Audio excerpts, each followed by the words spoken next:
Hi, everyone. This is your host, Anya Farber of the Zionist AF podcast. I'm so excited today, and I had to take a moment to stop laughing because we have Matthew on today, and I was like, Matthew. I mean, you're a man who wears so many hats, literally and figuratively. And by the way, Matthew, thank you for wearing one of the stellar hats that we do often see in your social media posts on the podcast today.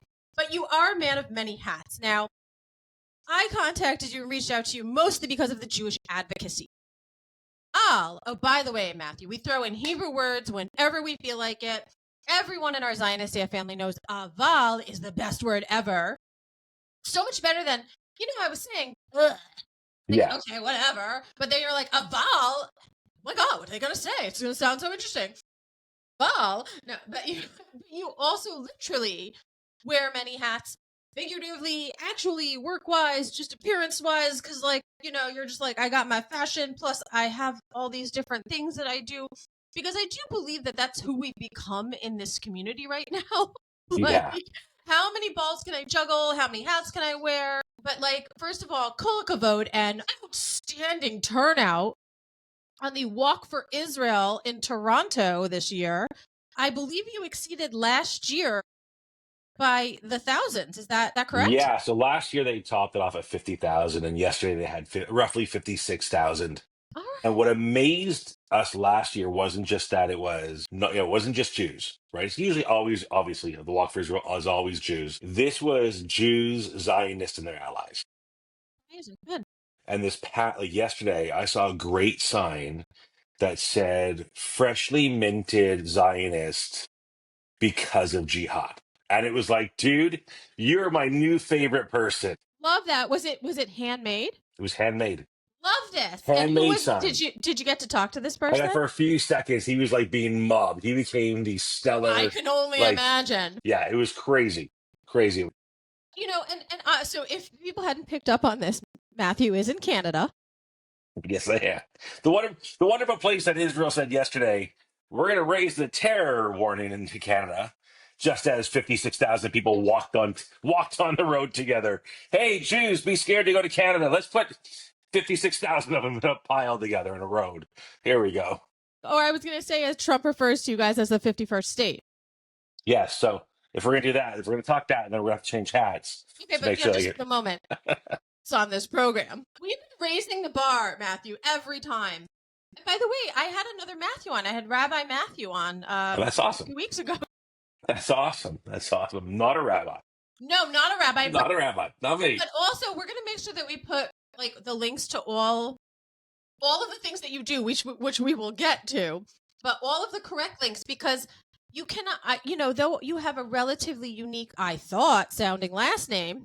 No, if you Google Matthew Taub, there's a lot of Matthew Taubs. There's a few of them. lot of different things. There's a doctor, there's a lawyer. Oh my God. Yeah, and an author who hasn't sold a lot of books, but when he was starting out, actually asked if he could, reached out to me and said, "Can I buy your domain name?" And I'm like, no. No, dude. I also have a book, and so sorry, no. Well, it's funny. At the time, Traffic. I was buying my family's domain names. I bought all my kids' domain names. You're so much smarter than I am. I didn't do that yet. It was, for $5 at the time. They're not $5 anymore, but dear God, No. yeah. Right? That's so funny. Yeah, and it's funny because then I saw the book. I'm like, that's not his book. That's not him. Yeah, there's a few, which I didn't know, and all of a sudden there's a bunch of us. It's kind of all on social media doing something. Right. But so, let's stay first and foremost with the advocacy. Now, I tend to find that a lot of people, especially since October 7th, are like, well, I wasn't out to be, advocate extraordinaire, but aval. Some shit went down, and therefore I couldn't keep my mouth shut. So how did advocacy find you, or is it because of what you do in your other parts of life that this kind of became a thing? I'll combine the two together. So, and there's a reason for it. So up until October 6th, I had a podcast on addiction and recovery. I was a trainer. Rise Up, correct? Yeah, Rise Up. And I was an addiction and recovery coach, helping people get through recovery to addiction. All my social media feed, I was a mental health advocate, addiction advocate. It was all about, positivity, we got this, we can fail, but we'll move forward. It was all greatness. Um, and then October 7th hit, and it was like I was triggered. And I wasn't triggered to drink again or use again. It wasn't, I was emotionally triggered where I went, every emotion I had from, 20 years ago was back, dark, angry, depressed. Like it came flying back because this was something we had never seen. My social media feed literally went from like unicorns and rainbows to like just That's what I the think of you. yeah. Unicorns riding the That's rainbow. right. Matthew That's riding it. the rainbow. That's what it says. When a cop I spoke to yesterday that walked with me looked at me and said, "I see your videos, all hot and bothered." I'm like, "Well, I'm not really hot and bothered. That's a whole other thing I'm looking at." I said, "More piss and vinegar." Secret podcast. Yeah, I was like, if you think I'm hot and bothered, you clearly have been doing your job for way too long and seem to enjoy this more than I do. I'm gonna refrain from saying something because I just don't want to go down that rabbit hole, but I'll tell you after the podcast Awesome. of what I'm thinking. But yeah, no, people like to, my last guest, this Ethiopian Israeli musician, said people love to put people in boxes, right?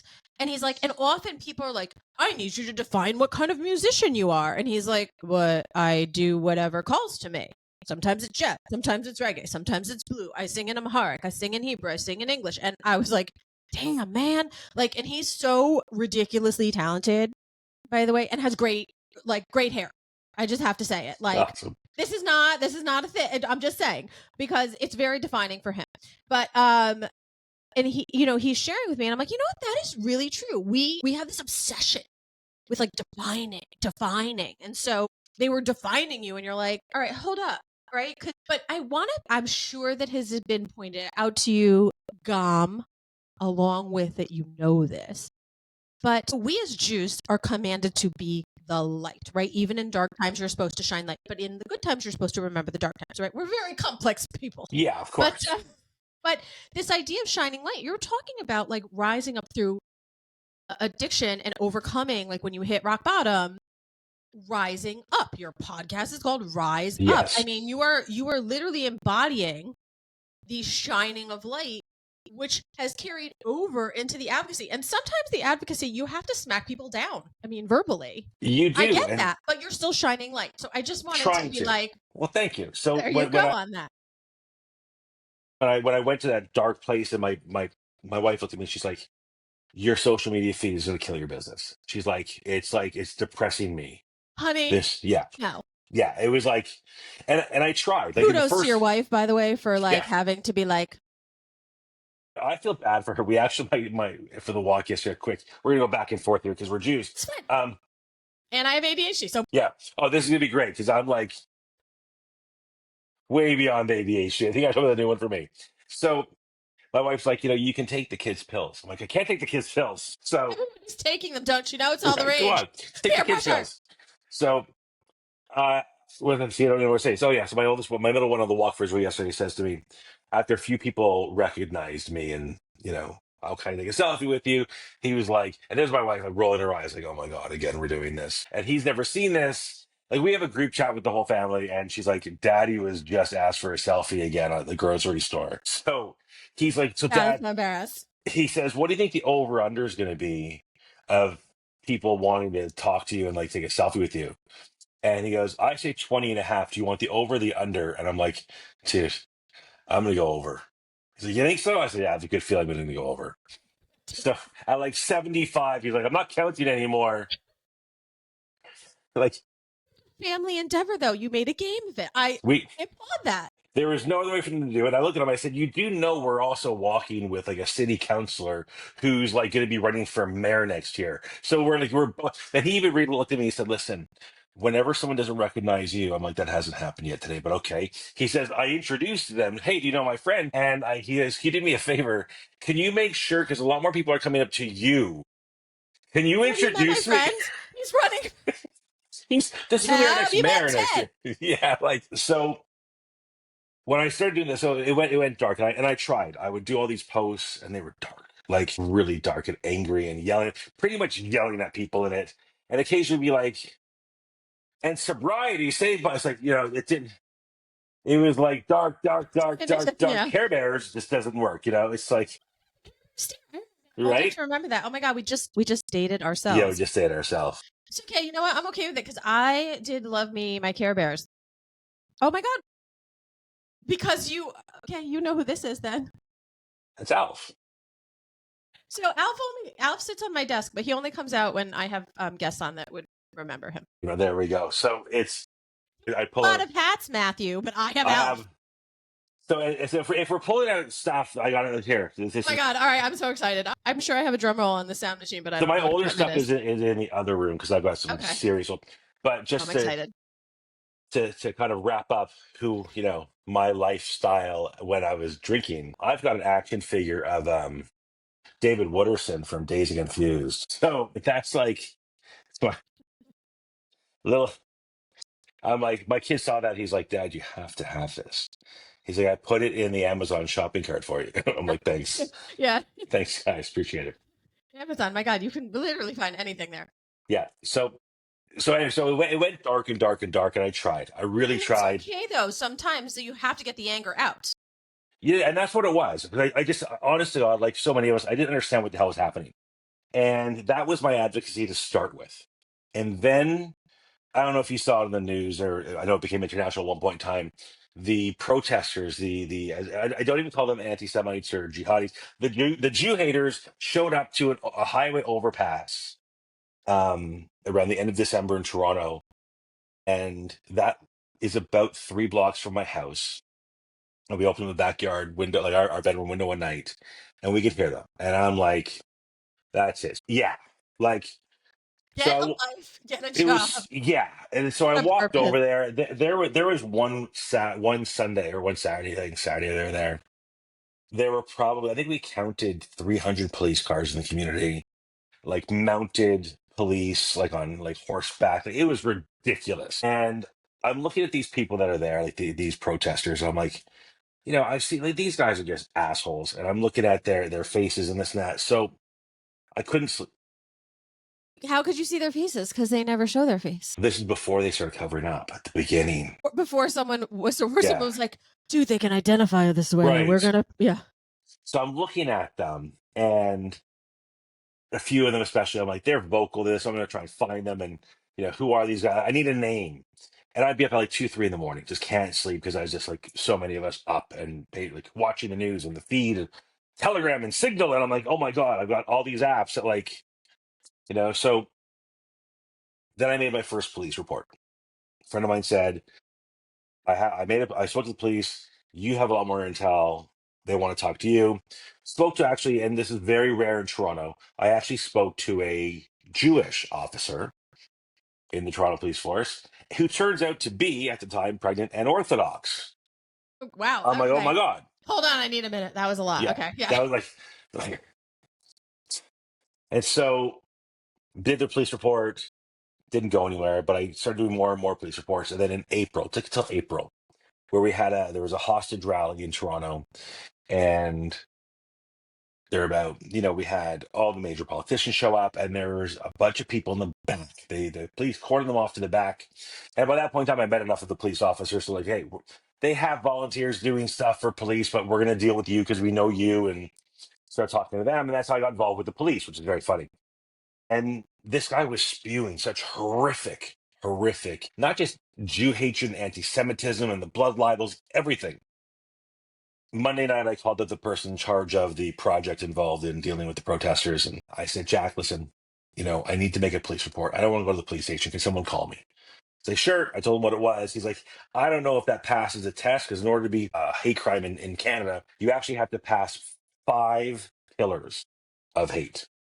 Okay. Yeah. So it makes it extremely difficult. Canada. What's that? It's complex in Canada. Very complex. So it's like, oh, Canada. Right. And so I said, he goes, try it. So I put it in Tuesday. Dude was arrested on Thursday. So we got him. Yes. And that was the start of me being vocal a lot more. My posts went out there, people going, hey, Matt can do stuff. Like Matt can, like, he knows what he's doing. That guy, by the way, because the system takes so long, June 17th, I'm going to his sentencing, which is amazing. like a year and a bit Can you later. like low key have the phone so we can all watch this? It's going to be crazy. They actually, I was supposed to be the lead witness, so they're like, you can't be the lead witness. We can't tell you why. We're not going to use you.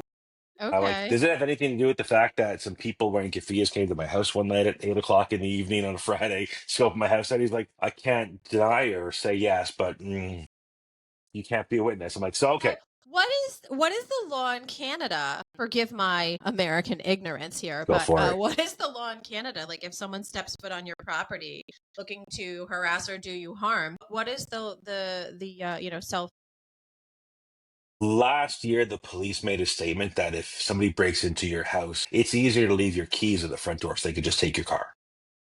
That's what our laws are. We don't have any castle laws. If somebody breaks in, they've taken away the guns. We have nothing. There's so many rules. However, there have been a couple cases where people have broken into a house and somehow they got shot and nothing happened to them. But we don't have any self-defense laws and to protect the homeowner. It's crazy. I just called 911. Now, because of that, I am lucky because of the advocacy I do. They're like, if somebody comes to your house if you're expecting Amazon on Tuesday and somebody shows up Monday and you know you're not getting any boxes that day, just call 911. Like, we'll be at your house. You're on a hot list now. Okay, So well, that's yeah, good. You're on a priority list. I yeah. mean, Which I'd rather not be in the situation, but hey, if we're in this right, battle, I'll take right. it. Yeah, I mean, I had a conversation with my local police department after someone was for sure like lurking, and I went to confront them, which they're always like, ma'am, we would Yeah, prefer that you don't do that. And I was like, well, when I call you, you best be coming, and I know yeah, nothing happens in my town, so I would like make sure you're on the accelerator because if not, you might want to bring the coroner. yeah. Just saying. Exactly. Right. Because I'm sorry, but my two German shepherds are gonna slow your ass down, and I have a kid to protect. Right, and that's it. So that's where the advocacy got big, deeper and deeper and deeper. And then I did a post. But hatzle fucking ha. Because yeah. So Your hat, my shirt. I'm just saying, get the yeah. so then in October, I did a post calling out the chief of police, the solicitor general, like all the main players, in why things aren't stopping Yeah, these you're like, protests. hello. And I did it where it was like, like the red stamp, the red rubber stamp that goes across, like, Yeah. so I had each one of them had that, and it just said it came. Failed. No, it came down saying coward. Like, it was like, I don't post, I don't, throw little punches. So I'm going to go. And somebody sent me a message and he said, Matt, nothing actually happens with these posts. Like, you need to actually go to the police board meetings and say something. I'm like, fine, I'm in. When is it? Okay. He goes, it's in 2 days. You have to email them by tonight or you don't get to do it. I'm like, what am I talking about? He goes, talk about this. You figure it out, but you have to talk to this item on the agenda and I'll see you Tuesday. And I'm like, okay. Now, at this point in time, like everywhere else in North America, the federations aren't talking, and then we're all bitching about the same stuff, Jewish alphabet soup. right? Failures. Yeah, the only thing they're good at is if you make a pledge in November that you damn Yeah. well will be getting that bill in January. So there's that old joke of a plane crashes and the only survivors are the Jews on the plane, and they say, "Oh my God, we're lost on a desert island. No one's gonna be able to find us." He goes, "Don't worry, we will be saved. Why? Because I told you the Federation I'd be donating $1,000 next month. They will find us. Don't you worry." Sad, but so true. So nobody was speaking. Nobody was speaking. So I did this thing, and the thing about a police board meeting, like all these board meetings, is they record them and they record your face talking. And I finished that, and I went online, clipped it out, and I had 5 minutes to talk, and boom, posted online. Now, all of a sudden, somebody in Toronto, somebody of the Jews, is speaking out to the police. And then I did the next month, and the next month.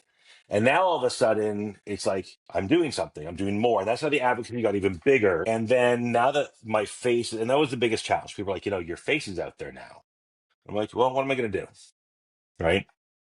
Then it became even bigger when I started doing the videos that you see now, where I'm talking to people on the camera, and this is it. I'm exposing things on the police or city council and or our parliament, our MPs, and which would be the equivalent like a senator.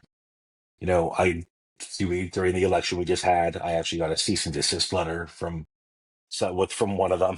Yeah, my wife was. Oh, and that was the best part. Like it was the like I got it and I'm reading it and it was like you have a deadline until the 14th to respond. I'm like it's the 16th. Okay. Bureaucracy and red tape. Love it. And then the demand, there were 19 demands, and the 19th demand was, and we demand you don't tell anybody about this. Like, okay. Okay, no problem. Tell me, I'll tell everyone. Yeah. So I I have a spoke big mouth. spoke to the defamation lawyers, and I'm like, 2 days later, I was in Miami for the weekend. A few days later, I'm like, so I spoke to the lawyers. I'm like, so what can I say? They're looking at it, they go, there's nothing here. They go, you pushed up on the line on one of them. And I said, yeah, I chat GPT. I go, before I made my speeches, like my videos, I chat GPT what I'm going to say. And I said, I type in, is any of this slanderous or libelous? Will it get me in trouble? And one of them came back and they said, that's all good, but this one pushes the line, but you're okay. Just don't say it Just, twice. yeah. And you're fine. And so the lawyer was funny. He says to me, he says, so don't worry about it. Don't even respond.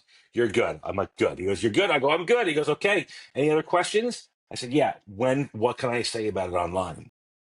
And he said, I thought you were talking about it. I go, so no, I'm not going to talk to them about it. Yeah. I go, well, what can I tell people? Because Yeah. I got a cease and desist letter from our government. That's when you know you've made an impact. I've made it, and it was the funniest thing because Did you frame the letter? I would have framed the letter. I got framed. I'm like, I got a cease and desist from like a member of who was like, so I don't know if you saw this in the States. There was a huge thing when our foreign minister went to Israel, and this woman who sent me a cease and desist she's Israeli Canadian. Okay. And she's a big believer of the two state and the whole and the this and the that. And okay, so Bahat's the fucking hot because she hasn't lived there or been there in any recent amount of time. So. If she was 20 years younger, if she was 20 years younger, she's at the campus wearing the thing and doing the thing. So she's a nose ring. She's an as a Jew. She's a nose ring. She's a nose ring. 100%. Yeah. I mean, it's a trend that, like, I mean, whatever. She fully would have been there. When she demanded to go on this trip to Israel with the foreign minister, which wasn't even her role.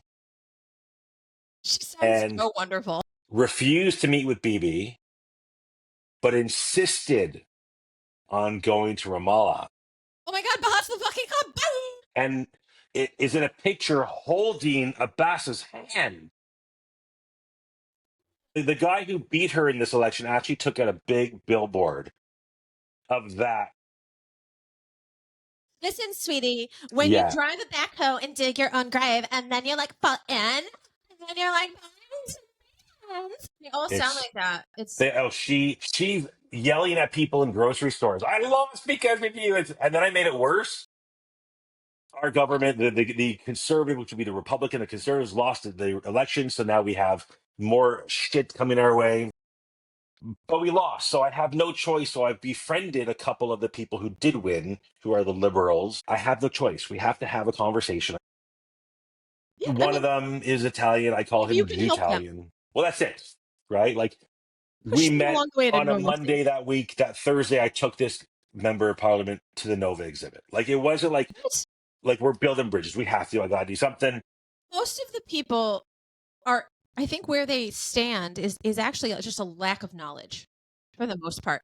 And you could crack all the jokes about liberal, conservative, like, you're liberal and you're younger when you have no cares in the world and you don't have any responsibility and you don't pay taxes. Pay your bills, whatever. Okay, like, and I'm not even talking about all of that because I truly blame our educational system.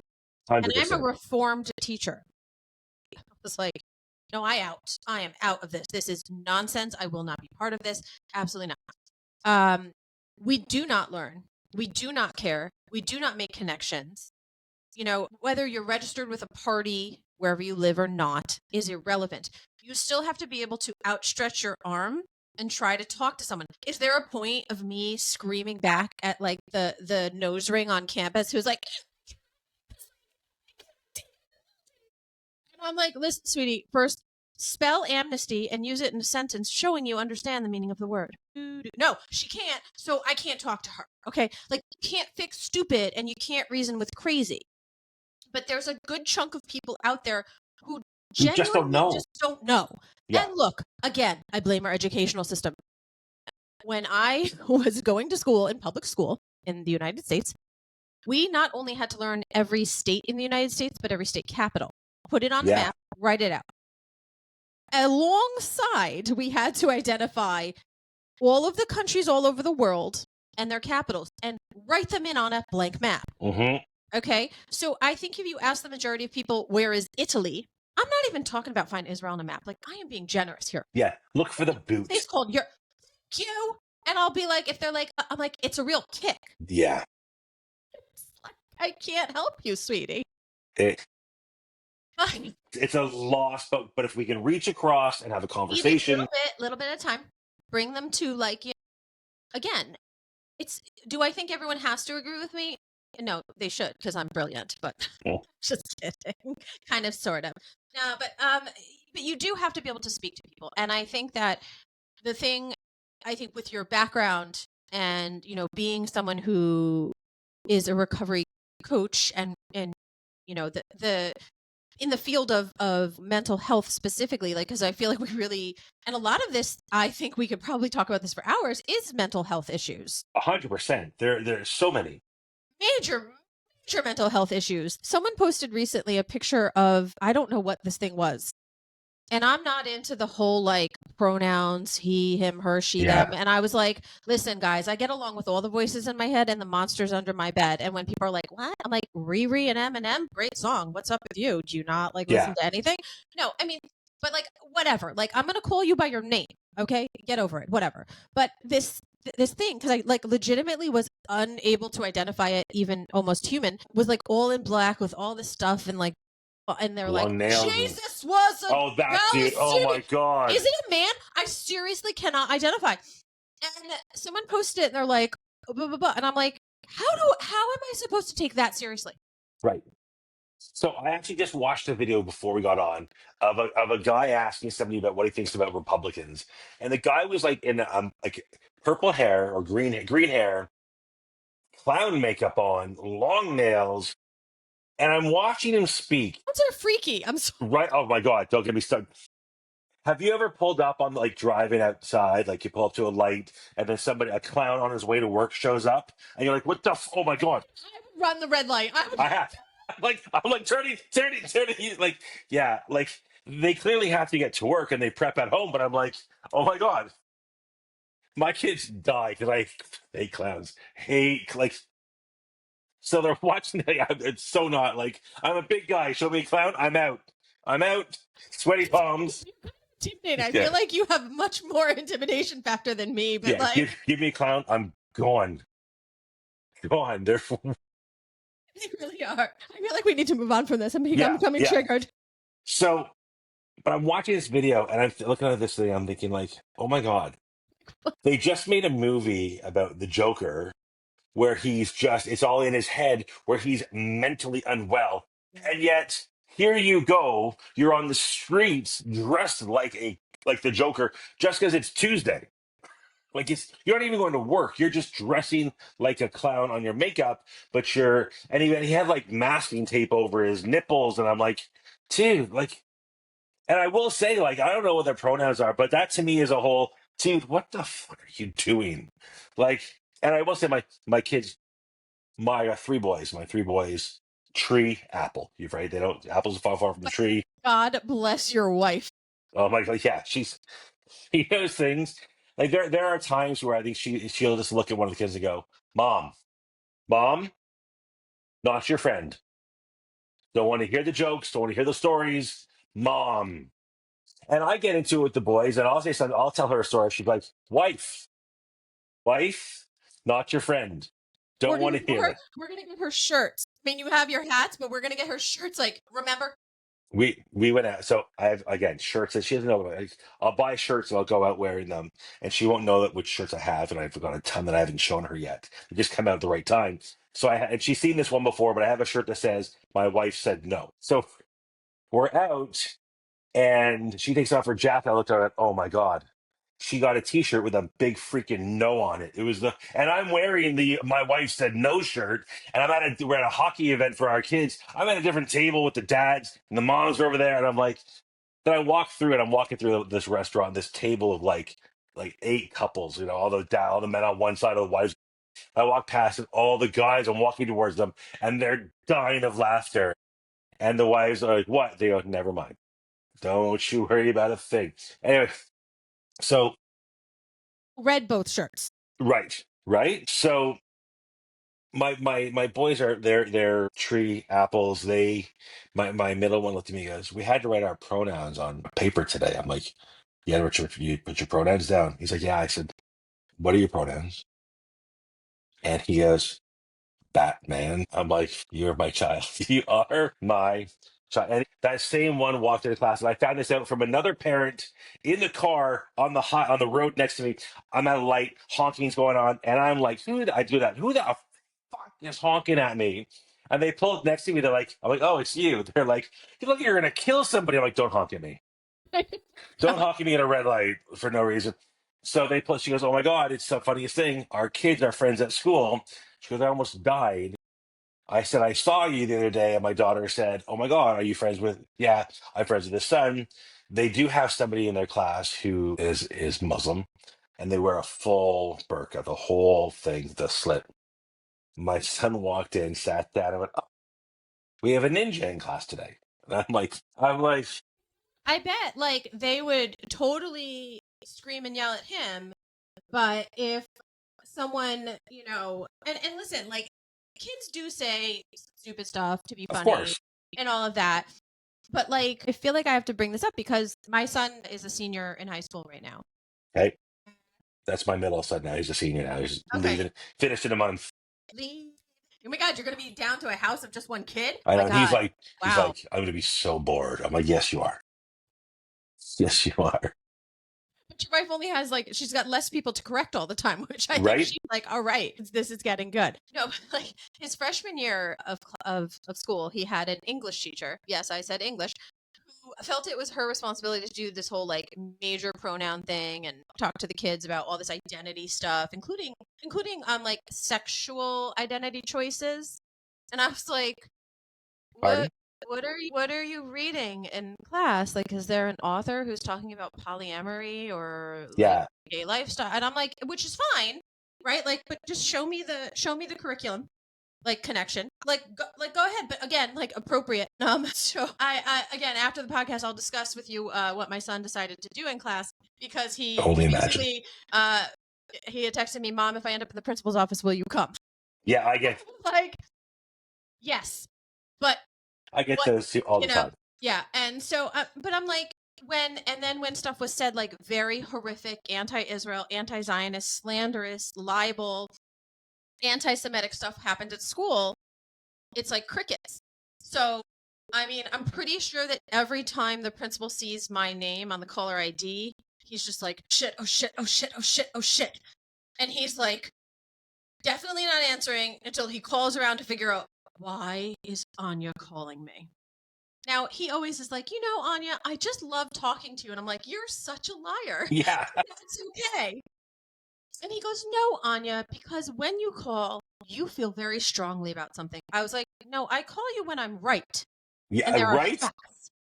Like, I might feel strongly about it, but like, I am not going to let this go. I'm literally going to be like a rash in your ass crack Yeah. until this is appropriately dealt with. Like that is something that just drives me up a wall. And I feel like again, I can connect all this back to mental health Mental health. issues. Now, like, am I an addiction expert? No, I am not. Have I had my fair share of people in my life who have struggled with addiction? Yes, I have. And I can't say that I understand. I don't. I didn't go through it. But there are so many aspects to all of that, and a lot of times people are self-medicating. That's what they're escaping. Well, sometimes life sucks. No denying that. And that's We can't just the be problem. happy all the time. Like, Well, it's funny, I'll that's tell you, also not normal. 75% of my Jewish clients are children or grandchildren of survivors, right? And that's a lot of baggage upon baggage. Like talk to somebody whose parents were survivors.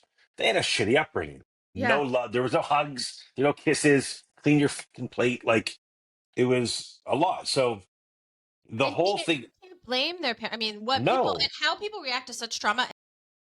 But the Bao sisters, Hadassah and Kalila Bao, whose parents were Holocaust survivors and Schindler's List survivors, their father was like a jokester and a prankster, and it kind of saved him, but also almost got him killed so many times. And they said that they're literally like the absolute opposite. They're the 180 of normal children of Holocaust survivors because their house was filled with laughter all the time, and that's very That's what he did. abnormal.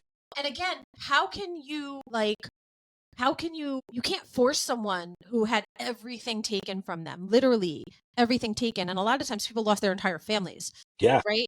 And I actually think, like I was very close with Elie Wiesel when he was alive. Okay. I've met him a few times. It is never lost on me the honor that it is to have been so close to him and have That's access amazing. to him the way I did. I am forever grateful. And he is one of the most influential men in my life. Like he changed my life. That's amazing. And like I feel so grateful. But I always said to him, how can you be so full of love? And how can you have so much compassion after everything you went through? What did he say? He said, because I have to.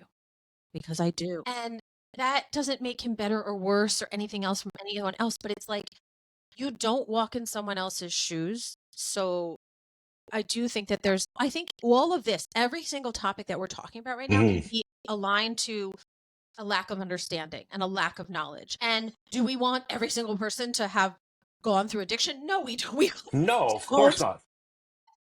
We want them to have compassion, but at the same point, like if you're going to be this person who screams and yells and is physically and verbally assaulting students on campus, and blocking their access to buildings or chasing them out of buildings, preventing them from coming in. You are a hate-filled sack of shit. You are breaking 100%. the law and you should be prosecuted. That's no longer ignorance. That's like you're a hate-filled loser. And as Abe Gurko, my dear friend, who is hilarious if you know him. We've actually been playing DM tag for the last month. Abe, you have to talk to Matt. But he says, and I'm not stealing his thing because I am quoting him, and he said it on my podcast, and he says it all the time. He's like, their breath must be so rank. Oh my That's God. why they're all wearing the masks. And I was like, I'm glad that I did not drink a lot of water during that podcast because I would have spit it out so many times. He made me laugh so hard. I was crying. So it's true. They're so ugly inside and out. They're so ugly inside and out. There's no love and there's no light. But I'll tell you, when I look at, trauma and how people react to it, the emotional attachment we have to it, Toronto's of there. So when I ended up, I'll give a quick to this. Back in January, somebody posted online. He was actually the former head of the Canadian chapter of the JDL. So he's like hardcore. And he posted this video of a Muslim officer praying in the kafir. And they were telling jihadists. I'm like, well, it's a stretch. I can't share that. I don't know. I don't speak Arabic. So, maybe he's singing happy birthday to his nephew. What do I know? I doubt it, but so I do what I do. It was Friday night. We're not Shomer Shabbos, but I don't do as much on Fridays and Saturdays. Yeah, exactly. So I end up putting it into ChatGPT, transcribed this audio, put it back up. What does it say in English? Then I put it back up. What's it from? It's from the Quran. But I did all that. Then I started doing a deep dive. By 3 a.m, it started at 6 p.m. By 3 a.m, I have a reel put together. And I'm like, I know social media. I can't put a reel out at 3 a.m. on a Saturday morning. It's not going to get any traction, but I got to get it out because I'm jonesing because I do so much work on it. I get it out. I've been working for so many hours. Yeah, I've been working. I got to get this out. ChatGPT says do it now. Right? So I put it out 10 a.m. I get a call from the Jewish liaison officer from Toronto Police, who I know, and she's like, "What the fuck did you do?" Part of my language. Sorry. Didn't even ask if I can swear on the podcast. I just you can swear on the podcast. Yeah. So I'm like, "What do you mean? What are you?" I go, "Am I in trouble?" She's like, right away the Jew kicks in. "Am I in trouble? Oh my God, I'm so sorry." Time out. Go to time out. So she's like, "No, but holy shit." I'm like, listen, this is what I found out. I told her the whole backstory and blah, blah. Monday morning, she calls me. She's like, this has gotten traction. Let's talk again later on today. By Monday after I get a phone call, she says, you don't have to do anything. Well, in Ottawa and like government have been calling the chief of police. Like everyone, and she says, rank and file officers who just became officers like 6 months ago have been emailing their command saying, what the hell? This guy created the new Islamophobia training. What are we learning? Are my anti-Semitic? Like, what did I learn? Like, holy shit. I went, she's like, you don't have to do anything anymore. I said, well, I do. She's like, what do you mean? I said, oh, I found out more. She's like, what did you find out? I go, oh, it's much worse. She's like, do you have another video? I'm like, yeah. She goes, how bad is it? I go, you need to see it. It's pretty bad. Put that out. The next day, I was supposed to have a meeting with one of the deputy chief of police for Toronto. Remember, Toronto's like a city of like 3.5 million. The greater area is like 7 million. It's not a small city, right? And I'm meeting with the deputy chief and the chief. And so I get a text saying, hey, Matt, our meeting for tomorrow is canceled. You put out a video calling one of our members of the police force a Hamas supporter and a jihadi. And I'm like, I did not. I said, I put out what I saw in this and this and this. And I said, and if you guys extrapolated that information, that's a you problem, not a me problem. I was cut off from the police force of communicating with them at all, except for this one guy's boss, which I spoke to every week. Yeah. Oh, it was fully. And but it was 2 months of no access. And I finally had a meeting with them. And this is my short story going long, get to this one point was, the officer I spoke to up in command, and he says, so you must have, a parent or grandparent who's a survivor of the Holocaust. And I said, no, actually, I don't at all. I have a cousin, I got family members, but I said, I need to explain something to you. And he said, what? I said, in Toronto, and I don't know what it's like anywhere else, but in Toronto, the connection, I said to him, to the Holocaust. Every Jew in Toronto, primarily, I say majority, but I say every, but majority, is 2, at most 3 degrees of separation from the Holocaust. We grew up, Shabbos dinner, Sunday brunch. There was somebody at my table with the numbers on their arms. Ashki Central. Yeah, so that's what, like, majority had that. And I said, that's one. So that's majority of the city of Toronto, of Jews in Toronto. I said, second, I can pretty much promise you that the connection to Israel in Toronto is so big that the same percentage has a connection within 2 degrees of separation to October 7th. And he's like, are you serious? I'm like, that's why we're so triggered. That's why I'm doing what I'm doing. That's why I'm calling you guys out when you fuck up. That's why I'm meeting with politicians. Listen, you have a job to do, and this is what you have to do. And I will. And he looks at me and goes, but you're coming across crazy because you literally called one of our members a Hamas supporter, and then 2 weeks later do a video praising the police. I'm like, you can be right and wrong at the same time. Right, but you can call someone out for saying something, right? Which is true. Like, you didn't say, hey, everyone, look at this Hamas, like, lunatic. No, right. You were like, hey, FYI, here's what he's saying. Right. Because we all don't speak Arabic. Right. And it was when I just had to go down the whole thing. I actually said to his boss, who's now a superintendent of the police force, I said, listen, I did not wake up on Friday morning and say, you know what I want to do after Shabbat dinner? I want to go ruin someone's life. I know I made that. I said, I want to go on social media and I want to hunt for Muslim cops. I'm like, this is not my plan. Post Shabbos dinner on the couch, sleeping, hand down the front of my pants. Like, this is not what the plan was. So he's like, I get that. I feel like this could be a fun little mini series. 100%. A Night Rider music for it, Yeah, again, like 8 hours worth of doing this. That's what I really wanted to do. Yeah, you're like, oh yeah, I just thought, would this be fun? Yeah, let's ruin my entire evening. Yeah. I'm doing this. And then have my wife just roll her eyes at me and be like, nonstop, right? And so that came out, and I actually, after this meeting, we made amends. It was all good. 4 days later, I was in Canada's capital in Ottawa. There was an anti-Semitism forum that was the world's biggest waste of time. It was with all these officers from across the country and RCMP and CSIS, which is like our FBI. And they're like, literally at the end of the day, we had half an hour to come up with our table. We were broken like breakouts and tables with big pieces of craft paper and markers. What were you doing? Oh, goody. Were you drawing your feelings?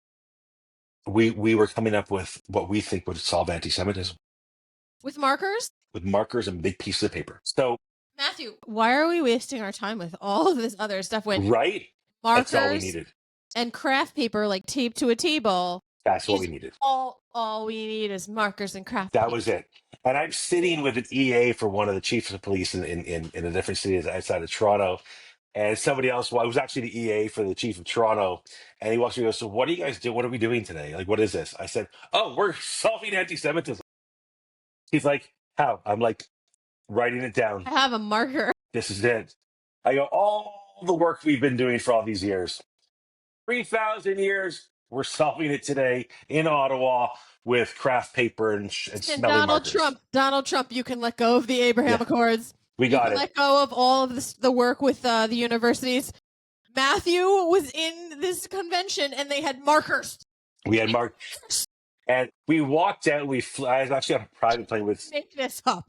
Oh, it was beyond. We're going back. I'm flying back with members of Friends of Simon Wiesenthal. And we're like, what the hell just happened? What? Like, what did I just experience? What's going on? And why was I there? Listen, I'm not going to, be upset with, the private plane that we flew in on. Listen, that was wonderful. That was great. I got to experience that. But it was like, so again, come back and become. Also, where did all the papers go? Did they get put up on a wall? Like, on a bulletin board? Oh, no. So because it's government, it was double work. So we wrote it all out. And then they said, now, if you just want to write that, if you want to type that in, we have a program. We're like, well, hold on a second. We going to just type this right into your program? Yeah. They wanted you all to feel inclusive and one. Yeah. And really. This is what happens when the education system, right? Yeah. This is the thing. Yeah. Don't get me started. So again, the advocacy got me in the, so go into the advocacy I do. They got me into the room to be able to be there and be seen, blah, blah, blah. Great. Then we, we have. Did you wear that hat? I did not. I was told I wasn't allowed to wear any hats. I had just started talking. I had just started talking to the police 4 days earlier. I was trying to be nice. Now, it gets better. Monday, I make friends with the police again. Thursday, we're in Ottawa. We're all talking. The chief finally comes, says hello to me. Monday, I get a message from somebody going, so there were two Muslim officers who made this podcast promoted by the Toronto police that I saw back in January, which made this even worse. And they were connected to extremists, and it was crazy. They put out another podcast like a week after I ate humble pie and apologized for stressing them out. And then I'm like, I ended up calling command going, hey, they have a podcast again. I go, and it's a problem. Then I was like, and I didn't. Paper with markers. I don't understand. I thought we were good now. But then I was like, but I didn't do anything. I didn't post it. I'm like, what with me? It's already out there. I don't need to post it. And then I called up his boss and I said, hey, they did another podcast. He's like, what? And I'm like, yeah, it's not good. And it just went downhill from there. And so it's like getting that out there. And then again, I talked about that on the, on my channel. And, the whole part of advocacy is what we're doing is trying to bring attention to anti-Semitism and call it out and make a change. Call it out and out. Yeah.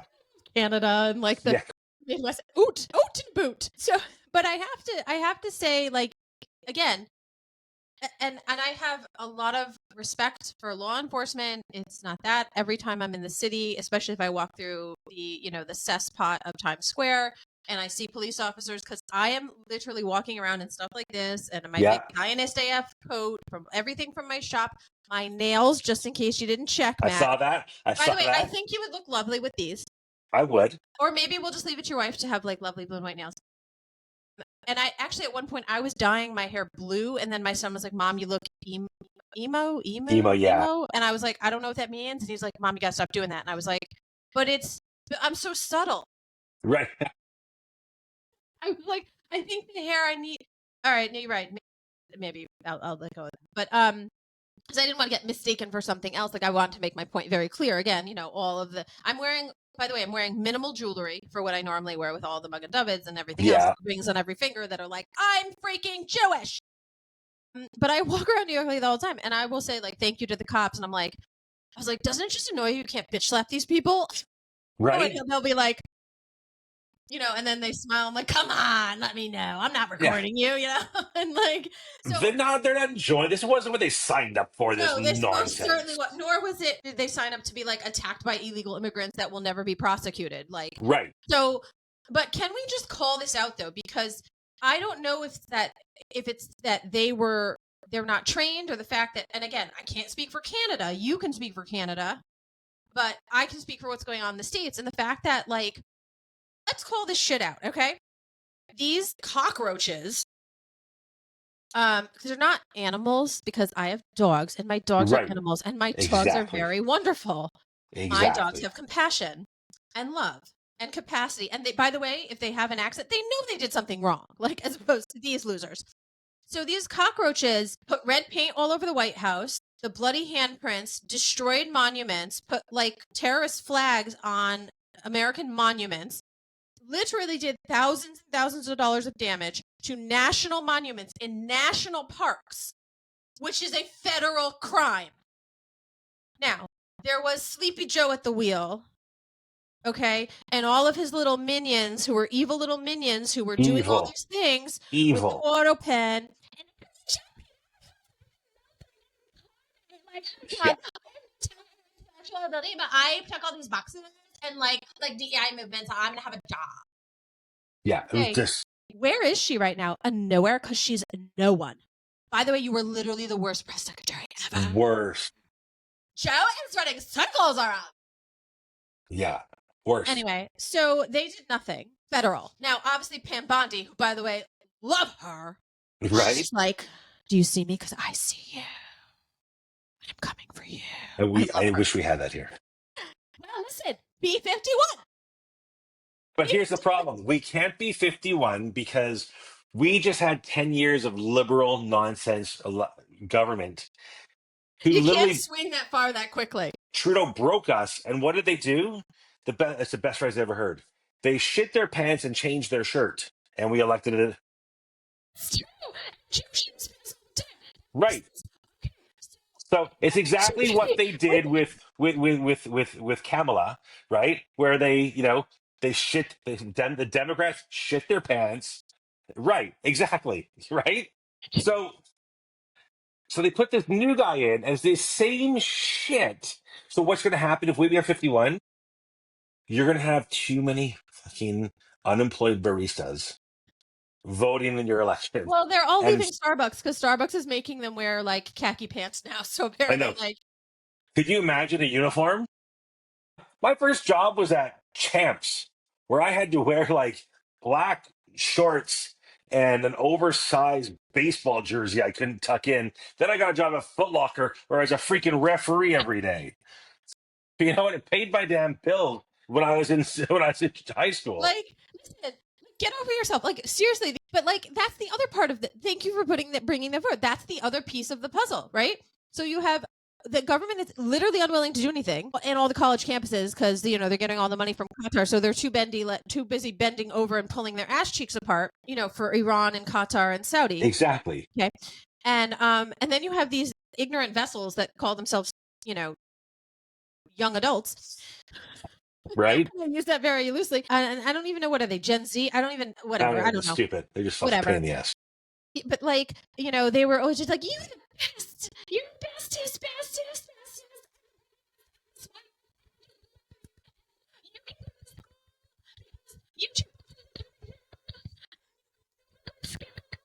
So they have like no concept. They are literally the nose ring, which is full one of of the first things we have to do. Get rid of the arts not fine arts, no, not that. Get rid of like the humanities and the arts. You know what? Get rid of this. Give me science. Give me math. Give me that. You want to do basket weaving. You're not quite sure you want to do. Get your philosophy degree like everybody else did, and move forward. Like, come on. Like, don't get me. Even to the choice, like when my son applied for universities, and we have a system here where you just literally in Ontario and Canada, you just go to a website, you put in all the schools you want to apply to, and you pay $50 per school, and if you want to do 10 programs at one school, there's $500. Just pay the bill and they send it off. And a few months later, you find out if you get in. Got it. But he's like, okay, Dad, what do I put for name? This, that. He goes, sex. I'm like, male. Pronouns. I'm like, leave it NA. Do not put pronouns, but leave it. And not say you don't want to say. Just put it as you don't want to say.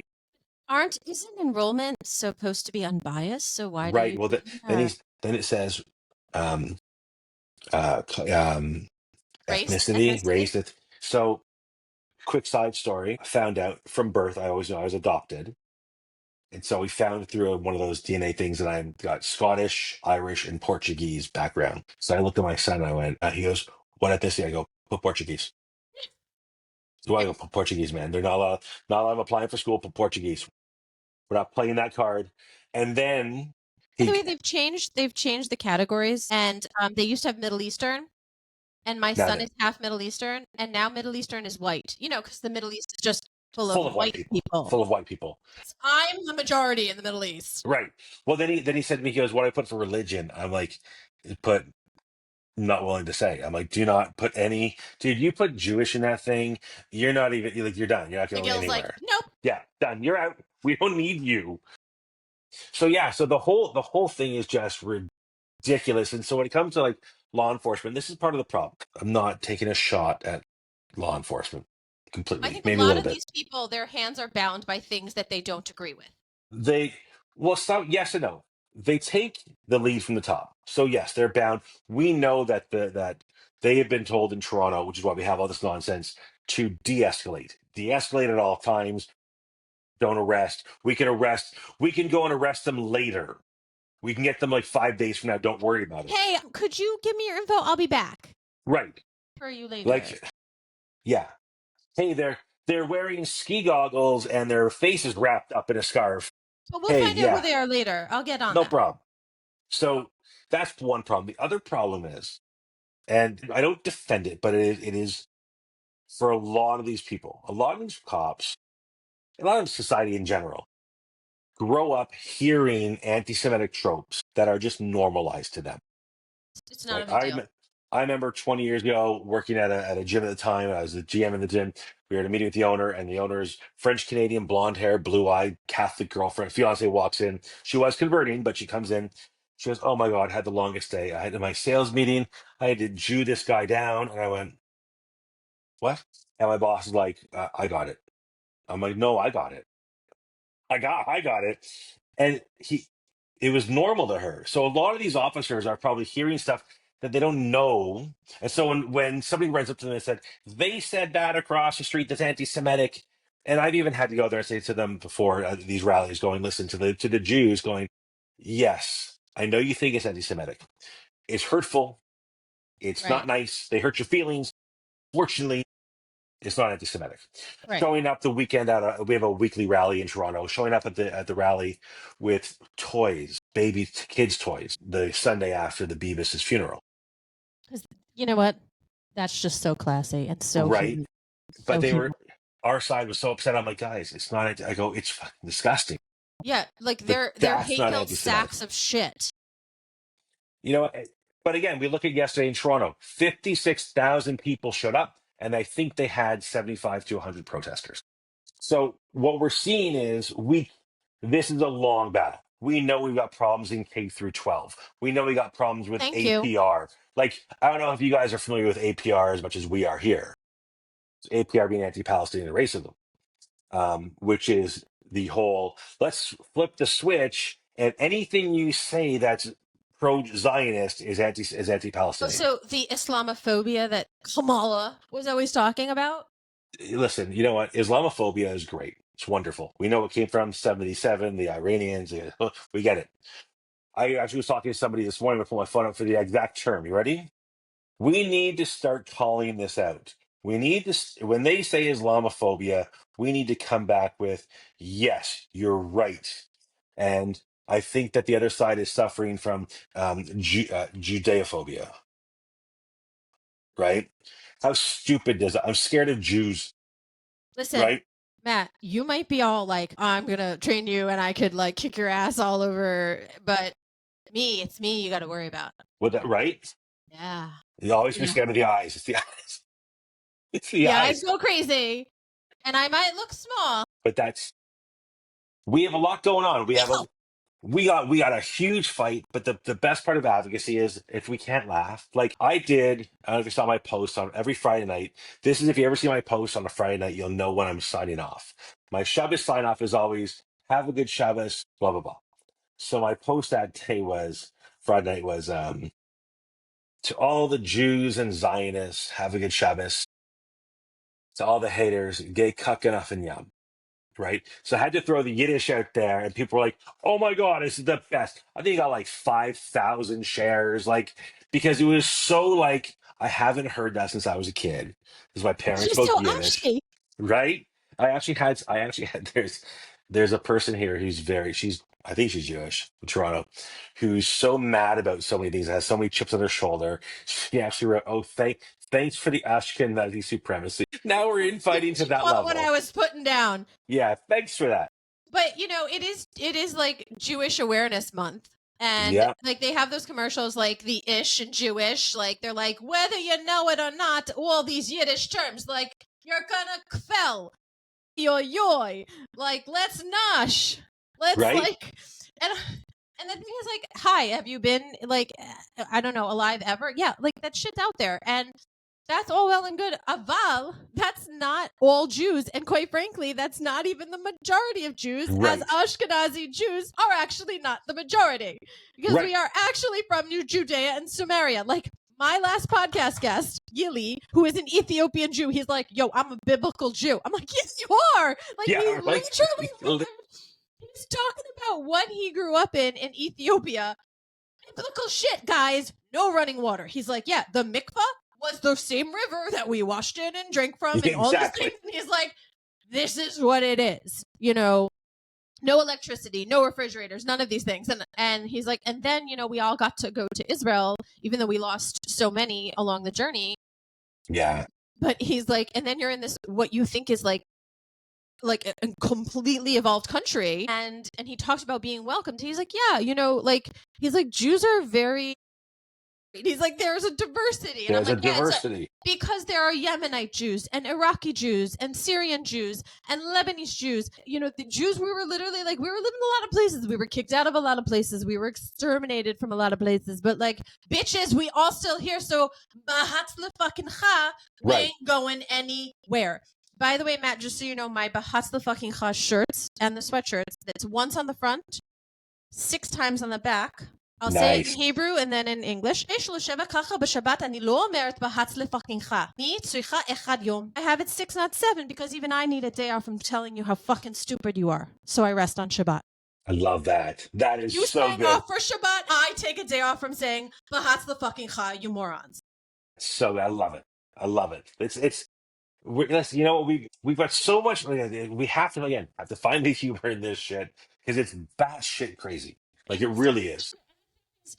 We're laughing, we're tearing a little, we're laughing, and because that is life. It is complex. The road is bumpy, y'all.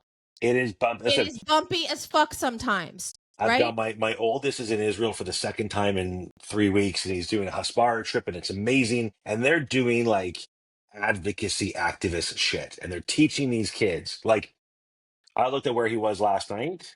They were literally on the Syrian border, Love like it. in Love some it. village. And I'm like, So I have dude, a really big thing coming about something with Syria and the Syrian border, but I can't talk about it yet because when I am making Aliyah, it's one of the first projects I'm working on. awesome. But I'm teasing a little. I'm dropping a little breadcrumb. Like it. It's going to be very exciting. I can speak to you about it a little bit off the air. But yeah, like I'm so happy he's doing that. And by the way, like just in case there's not a ton of family, if he goes back, Doda Anya will be living in Tel Aviv next year, in August, so he can feel free to call me. This August, you're making Leah? Yes, I am. Amazing. And my son is doing the Masa internship program, the 6-month internship program. Nice. Like, nice. Amazing. Because and by the way, guys, you can Google it. I was on Fox, so it's not like I'm taking it back. I was interviewed I think almost a year ago already. Yeah, it was a year on Fox. And I said, well, fuck no. I'm not sending my kid to an American-based university right now. And they're like, well, aren't you capitulating to the protesters? And I was like, well, one, no, because they don't know what capitulating means, nor can they Right. tell it. Two, I'm telling universities, Bahasla fucking ha, Yeah, go suck it, because you're not getting the money from my peeps and you're not getting tuition money from us, because fuck off. You are exactly. literally allowing Jewish students to be harassed and assaulted and a lot of other things. So fuck off. So we looked into alternate programs and he decided on the internship program. And it's an amazing thing. Like they literally will have interaction with CEOs of major companies in Israel. Right. Not like It's when you intern and you're like writing out shit, making yeah. copies. No, like an You're actual. actually interning. Well, that's also because there's like every third storefront is a startup. It's true. And what is it? I heard this phrase the other day. Mungos. Have you heard Mungo? No, what is it? Everybody in Israel is opening a mini NGO. So what I've heard, this is an actual phrase I heard on Friday. Mungo. Everybody's got a Mungo. Like they're trying to get some grants and this and everyone's got this like a nonprofit. Everyone's doing a Mungo. It's the funniest thing. But We are Zionist AF is a nonprofit business, and that's where the shop is run through. But we are not we're not like a storefront NGO. Our online store, we hope to through the sale of our products raise money to donate to causes in Israel. And I'm trying to focus on the wounded soldiers right now, obviously because that is something that is very needed at the moment. And after spending time at Shiva Hospital with my friend Sagi Dovev, hi Sagi. And hi everyone at Sheba, but I don't know who's there right now and who's back home and everything. But just seeing the grit and the dedication and the commitment of all of these brave men and women who some have lost limbs and have multiple surgeries is so outstanding, and I'm just humbled by what they've gone through. And they do shit that we don't understand. Like it's a whole the Zionist Israeli mentality. So when he went back last week, he had a couple days where his program started, and I'm like, dude, I'm not sending you on a free for all my credit card to Tel Aviv. I'm like, you're gonna have to volunteer somewhere for a couple of days. So he ended up volunteering in the Sinai. Literally, he's like, Dad, 30 feet. My bed is 30 feet from the Egyptian border. First of all, gave him an education in Gen X 101, where he's like, I landed alone in Israel and Tel Aviv, had to get on a train, change trains, get down to Beersheba, take it off the train, take a bus, and walk 10 minutes to the camel. right. It was crazy, and it was. So he does that, but I was one who was at first arranging it on WhatsApp with this woman who owned the farm, and she wrote back to me, so Israeli. She says, with no disrespect, I deal with American parents all the time, and they arrange. Canadian. Well, yeah. So she goes they arrange for their kids to come down for the summer, and they think it's going to be like one of your summer camps. She goes, how old is your son? I said 20. She says, I can't have a 20-year-old whose father has to arrange this. Exactly. And so I'm like, hey, 20-year-old has already been in the army for 2 years. right, exactly. So, and I said, well, I didn't want to do this. He said, can you do it? So she goes, if he doesn't message me, there's nothing. So I said, message the lady. I said, and I said, here's her mentality. You'd be coming home from the army right now. I'm like, that's their mentality that you don't have. I'm buying you Legos still. So get the fuck up. WhatsApp this stranger. Go stay and work on her farm, and I'll send you money when you need it. Feed him and house him and everything and take him in like her own, Right. But he has to arrange it. And that's what I mean when I try to explain to people like who aren't Jewish that what a Zionist is, what it means. And it's funny. I don't know if you grew up with this, but I never considered myself a Zionist. Ever. I was Jewish. I wasn't a Zionist because we already had Israel by the time I was born. And so I didn't grow up thinking that I had a label. Somebody say, "Are you a Zionist?" I'm like, "No." You don't believe in Israel? I go, "Of course I do. I'm Jewish." It was like, what, you know what I mean? It was like, what's this new word I'm learning about? Wasn't Zionism what they did to get the state? Now we got it, so it's over. It's like, Yeah, we're here. Get used to it. It's like virginism. It's you may want to be a virgin again, but it's not going to happen because you got it already. It's that meant to. So that we just grew up differently, where it wasn't like we just, yeah. So I'm gonna go down a rabbit hole that's way too deep of like settler colonial, blah blah blah blah blah blah. Yeah, Fucking it's an interesting mix, like how I grew up. I definitely grew up like I'm an American Jew. I'm a proud American Jew. You know, we're American Jews, and we have family in Israel. And I still to this day can't understand how my mom's younger sister was able to go to Israel in the 70s and just be there for like a year and study. I mean, like it's so crazy to me because like my grandparents were so concerned, like they were just like very, they, you know, they were Orthodox. They were very like, you know, my mom went to like an all girls college, you know, like, right. like And it was like, no, here she is free right, willing in Israel for you. right. And her younger sister, I know, I was like, the younger siblings always get everything. Yeah. It's insane. But that's like we try to instill that with our kids. That's where like Israel, my son's big. I mean, when he calls me now, he's like, Dad, he goes, you know, we're moving here.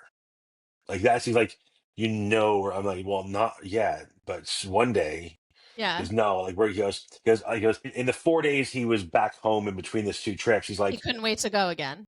he was wait. He goes, if I make an appointment at the consulate, I can get my Israeli passport. I'm like, dude, no. There's a few more steps, honey, but okay. But I was like, on top of that, there's a whole bunch of like tax things we can take advantage of. So let's do that too. But Right. let's Yes. not like, I'm in that process right now, but there's the yeah, beautiful thing is, and that's the thing, like where else in the world does a country welcome you home and literally have organizations like Nefesh B'Nefesh, by the way, hey yeah, Nefesh B'Nefesh, hey Mindy, my advisor, I'm documenting my whole journey with them, and sometimes they that's annoy awesome. the crap out of me with their nonsense, but that's okay because it is the only hand holding I'm going to get. Once, yeah, Because like that. there is no more customer service in Israel.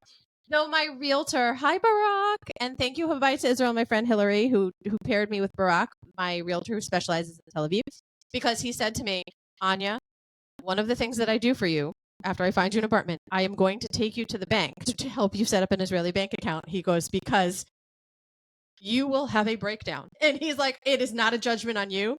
He's like, they will literally make it so hard. And also, you understand Hebrew, but you don't speak well enough and quick enough to handle this. To hear So it, he's yeah, it's like, a lot. I am going to hold your hand and help you with this. And I was like, bless you. Thank That's you. amazing. It's Yeah. whole thing is crazy.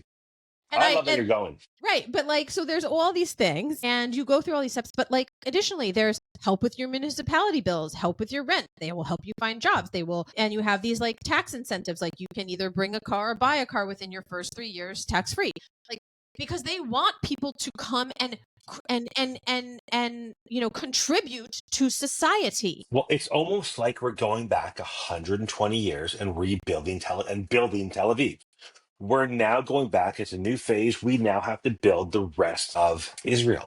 And I am so excited that like all of the growth that I've seen over the 20 plus years that I've been going to Israel, and whether Zionism hits you young or Zionism hits you later in life. And by the way, you don't have to be Jewish to be Zionist. You Nope. don't even have to be Jewish to be in Israel. There are Christians in Israel and Druze, Druze. In fact, I'm having one of the newer Druze restaurants in New York on the podcast soon, and I will be cooking with Mansour Ashgar's mom. Oh, that's Grape awesome. leaf things because they are Israeli Druze. When I'm in Israel. Also, Gili said I can cook with his family, so I'm going to learn some Ethiopian recipes too. So I'm very excited. I have like these little mini segments that I do, like cooking different foods, because I love to learn. You know, there are. I know this is crazy. Don't fall off your chair here. There are Arabs in Israel. There are Right? Israeli Arabs. There are Muslims who live in Israel, who want to live in Israel because they have a better life in Israel than anywhere else. Exactly. They can listen to music. They can dance. They can go and sit next to Jews They and can Christians wear and whatever Druze. clothes they want to Yeah. wear. They can live a life. It's so Yes, it's crazy. Like, and when people say to me, like, oh my God, I can't believe you're gonna go to Israel. Isn't there like a war? yeah.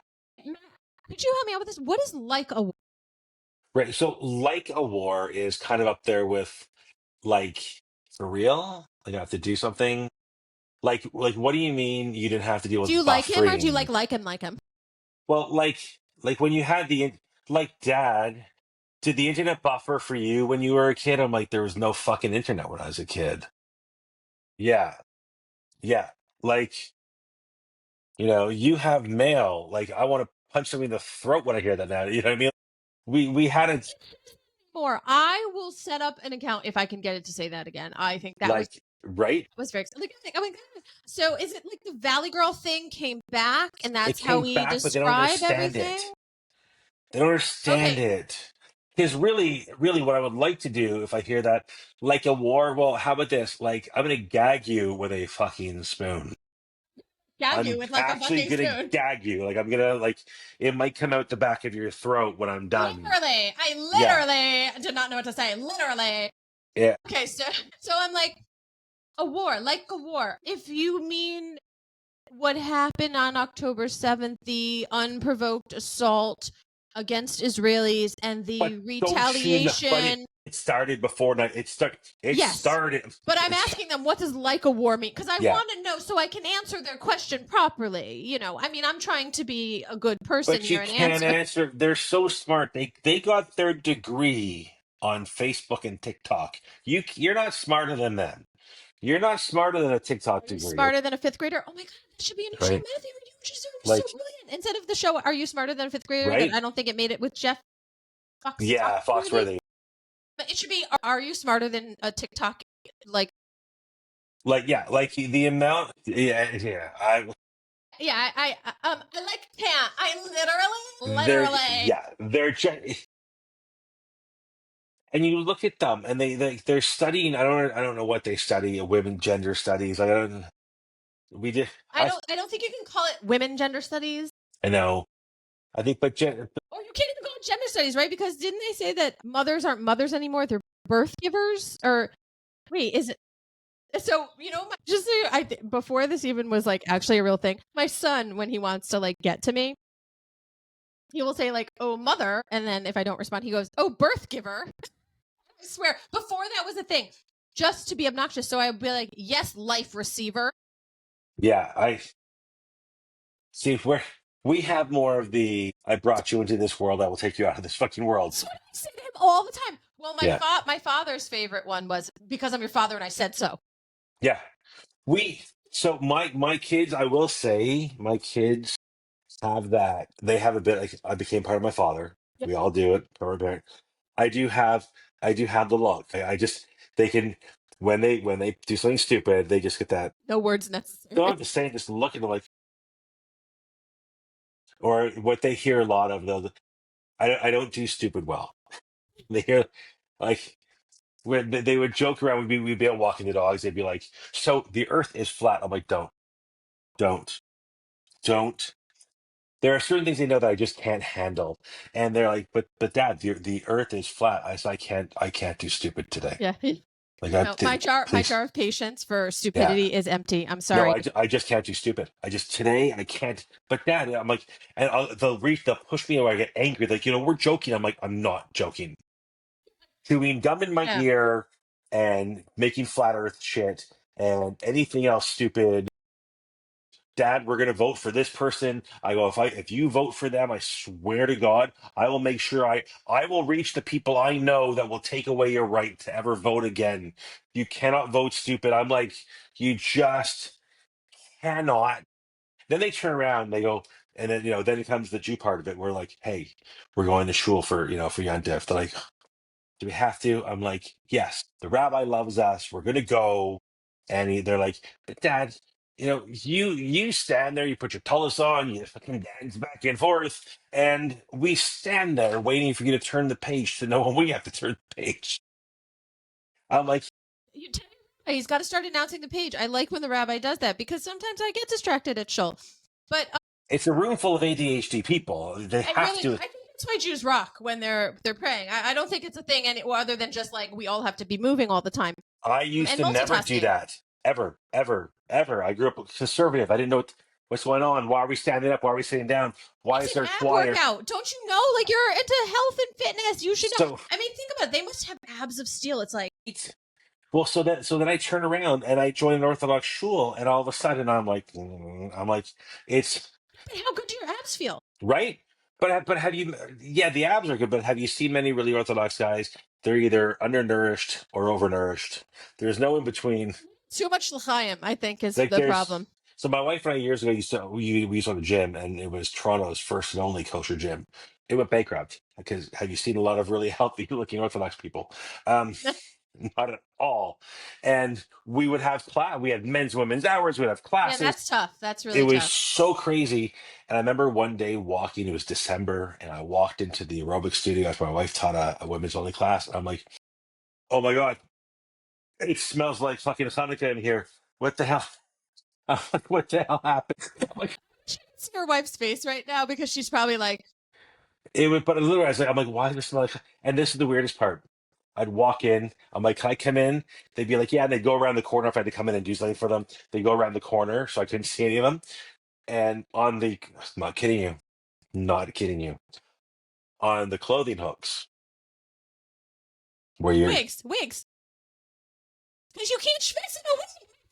I know, but I got used to it after a while. But I'm telling you, you don't get you're like, oh my God, there's a bunch of dead animals hanging on the wall. Like it was, Best part of all of that is the ish in Jewish, which is my son's always like, do we put the ish in Jewish? I'm like, stop it. yeah. So I worked for Beachbody, who used to like P90X and all that years ago. And I remember one of my bosses looked at me and goes, so are you Jewish or are you Jew-ish? Was the first time I ever heard that. And I'm like, oh my God. Like I learned it from like a Mormon from Utah. I'm like, that's the funniest phrase. Like, are you Mormon or are you those Mormon? No. Yeah.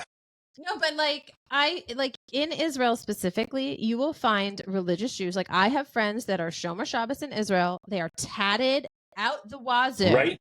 Okay. And they like, might have a kippah but don't wear tzitzis, or like Right.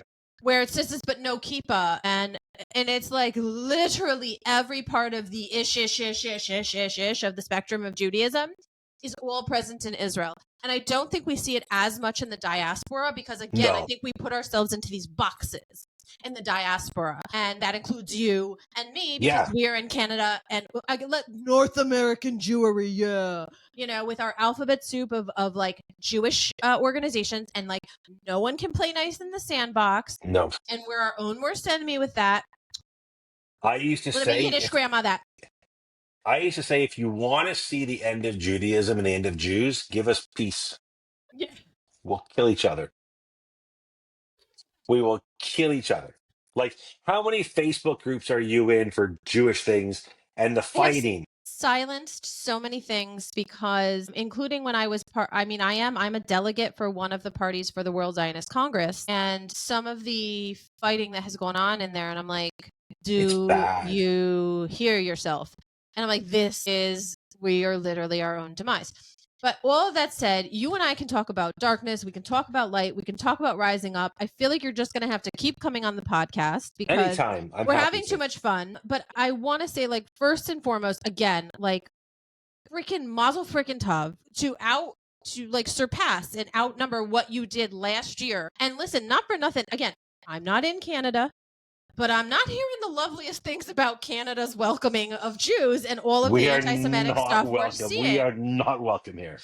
I'm literally saying to myself, well, I don't feel safe where I live, but thank God I'm not in Canada. Yeah. And that's like our conversation keeps it going down to when do we go, where do we go? And that's why I am leaving. And people who say to me, but aren't you worried about your safety? And I go, why? I know who wants to kill me there. And here's a newsflash, people. I can walk around almost anywhere in Israel. I mean, I'm not going to go hang out in the Arab Quarter. Right. That would be stupid. Right. Like, you don't go into an inner city if you're not from the inner city. You don't go to a place where you don't belong. Like, okay, right. There are little tiny pockets. But I could walk around the streets of Tel Aviv at night. I can walk back from Yaffo to, the other end of Tel Aviv alone along the beach at 11 o'clock at night, at 1 in the morning, at 3 in the morning. Still see people playing volleyball because we love ourselves some beach volleyball, okay? See people walking in the water, see people sitting in the sand having a drink, and you get this, like a nod. Yeah. You get a nod from people. And in fact, when I've been on the street, on a sidewalk, and it's maybe a little darker or whatever, and there's a man coming towards me, they will literally walk into the street or make the motion of like making sure they make like a... Yeah. Like, I got you. I'm not coming at you. Yeah. And whether they're Arab or Christian or whatever, there's never an issue. And when you break down on the side of the road, people aren't stopping to check your religious card. Yeah. Right? Like, it's a family, it's a mishpacha. We need to learn this in the rest of the world. Stop fucking being a bunch of assholes. Stop hating 100%. yourself and so many other people that you literally, by the way, guys, anytime you need to tear another group down or call for the death of a group to legitimize yourself, Yeah. You gotta you're check a fucking yourself. asshole. Yeah. Yeah. Stop breathing because you're wasting air. So I don't even know what to tell you. Like, so just get over yourself. You know, please tell your son if he's back again once I'm there. We'll be in touch. We'll do podcasts from Israel. We'll do we won't just be North America. We'll be like cross. So what are you going in cross August? that thing called the ocean. Right? It's like oh my God, did you ever see that one girl? I wish I could find her because I really, really would like to track her, like, and see how miserably she fails in life. Because when they were like, okay, so for, what river and what sea? Oh my God, yeah, that one. So she's like, it's like a river. It's like a river. Yeah. So Again, they go, once again, okay, education so failed. What sea? The sea is like an ocean. Yeah. Like, come on. So is it like an ocean because they're both salt water? I'm just asking for clarification, sweetie. I'm trying to figure out where you learned. They're so beyond, and you just look at it and be like, you know what? Bahat's the fucking cha. Here's where I say, when somebody gives me the argument about, we're not indigenous, I'm like, and I'll tell you why we are. Because there are so many, forget that. There are so many of us, and we just can't agree.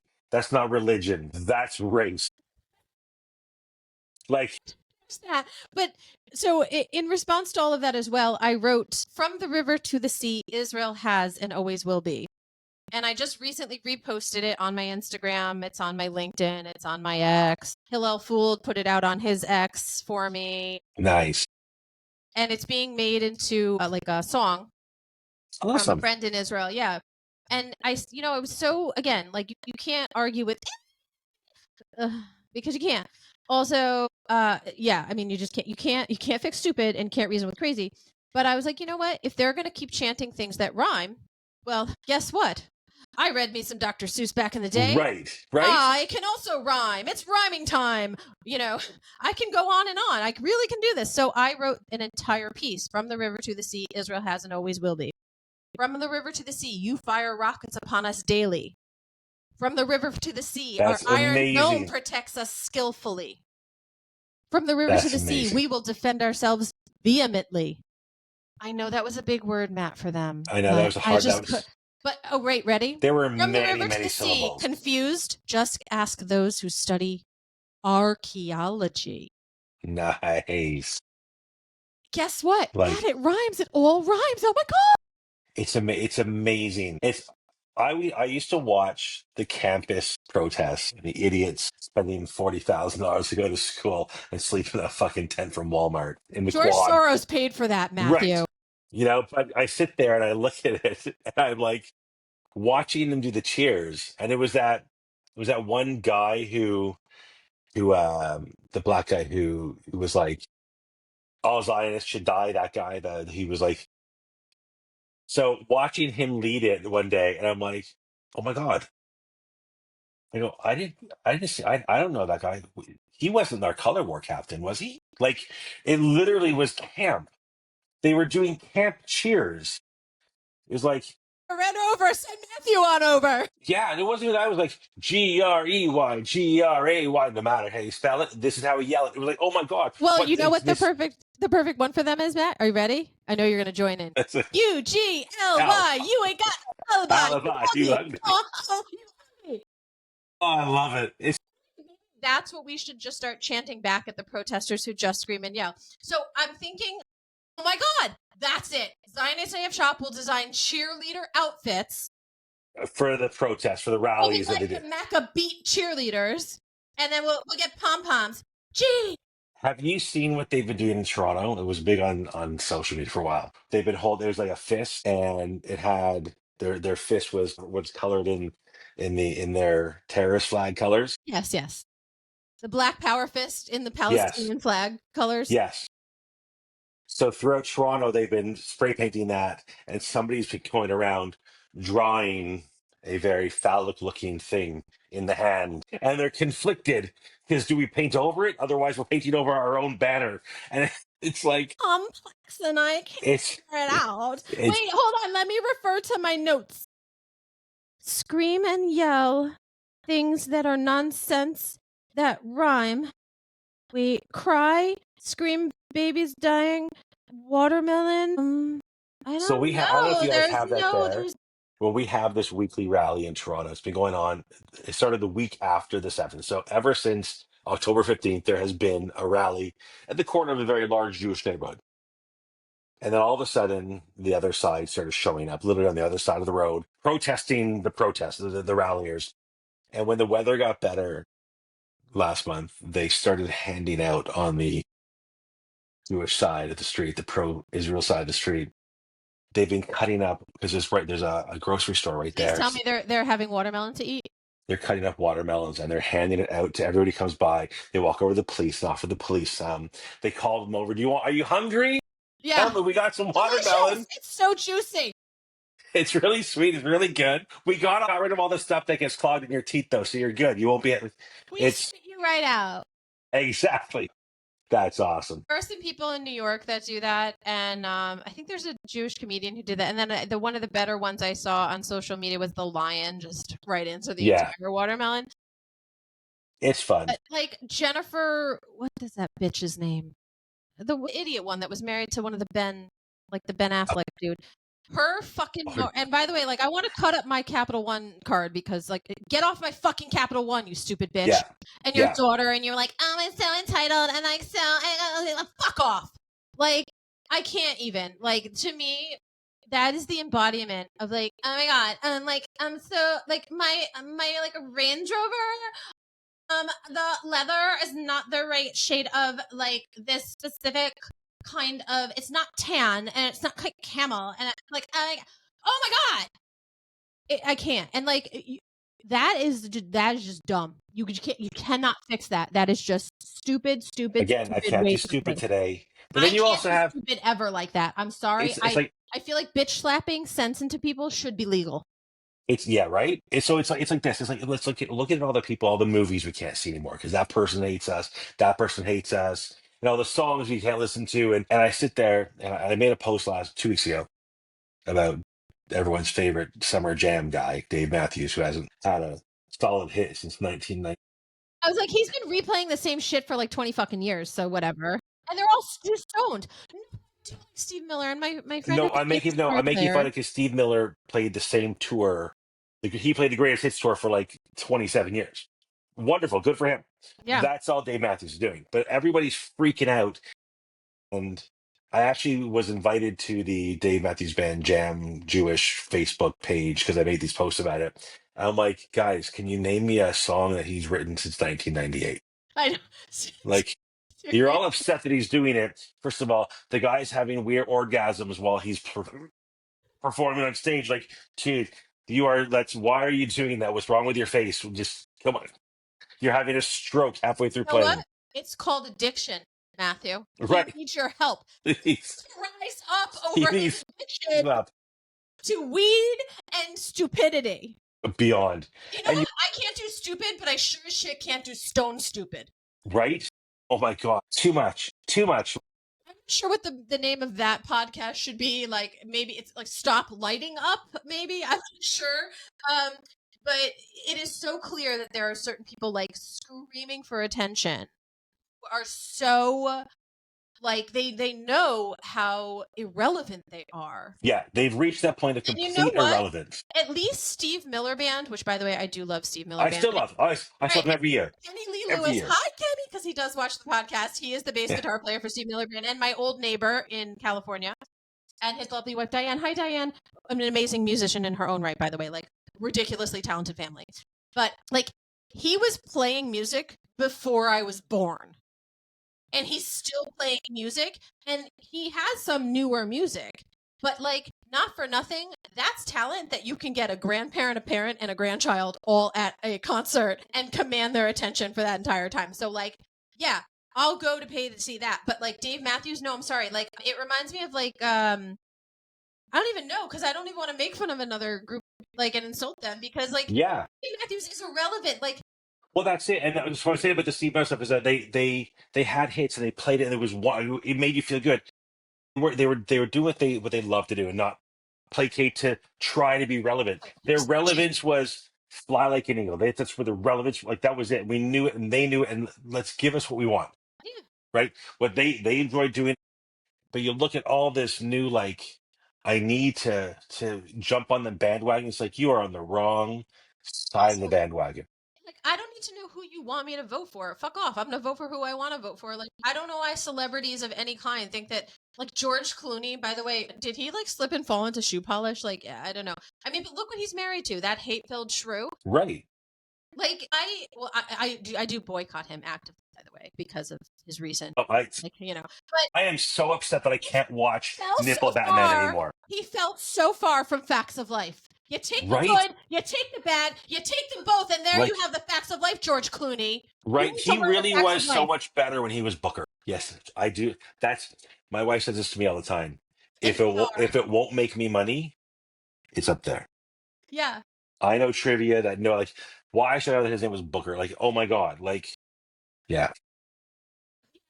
Sorry, but like if you need to like if you need that much like again that's all about you and your lack of Yeah. inner peace. And I think that's probably a huge piece of some of the stuff that you do when you're helping people through addiction and helping them rise up.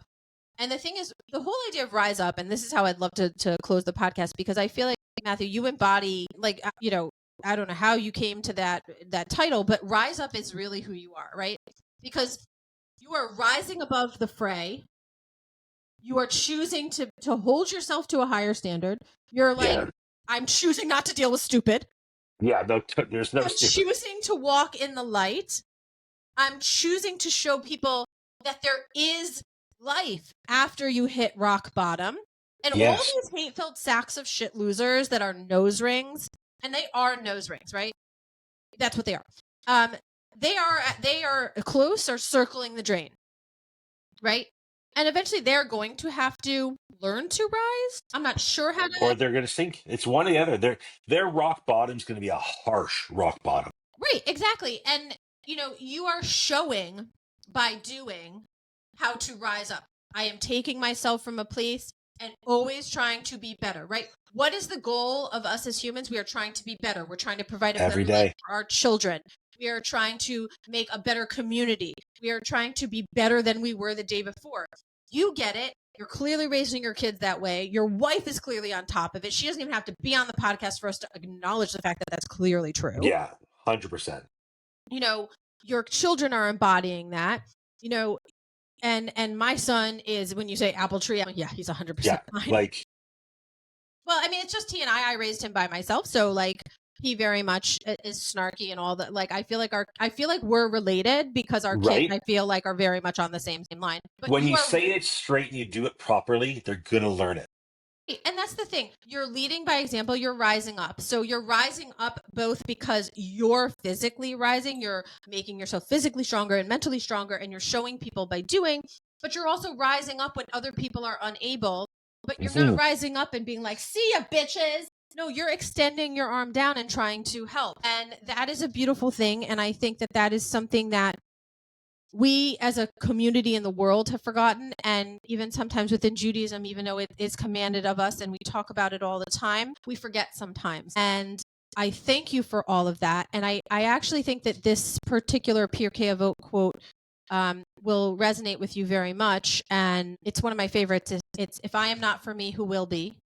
If I am for myself alone, who am I? And if not now, when? And I feel like that applies to every aspect of what you do. Thank you for agreeing to be on our podcast this episode and again in the future, because I'm sorry, I can't wait to see the next t-shirts. I mean, right? If nothing more than for the fashion show. I showed up before we go. I showed up to a friend's house. Nobody knew it. It's for New Year's Eve. They're our best friends.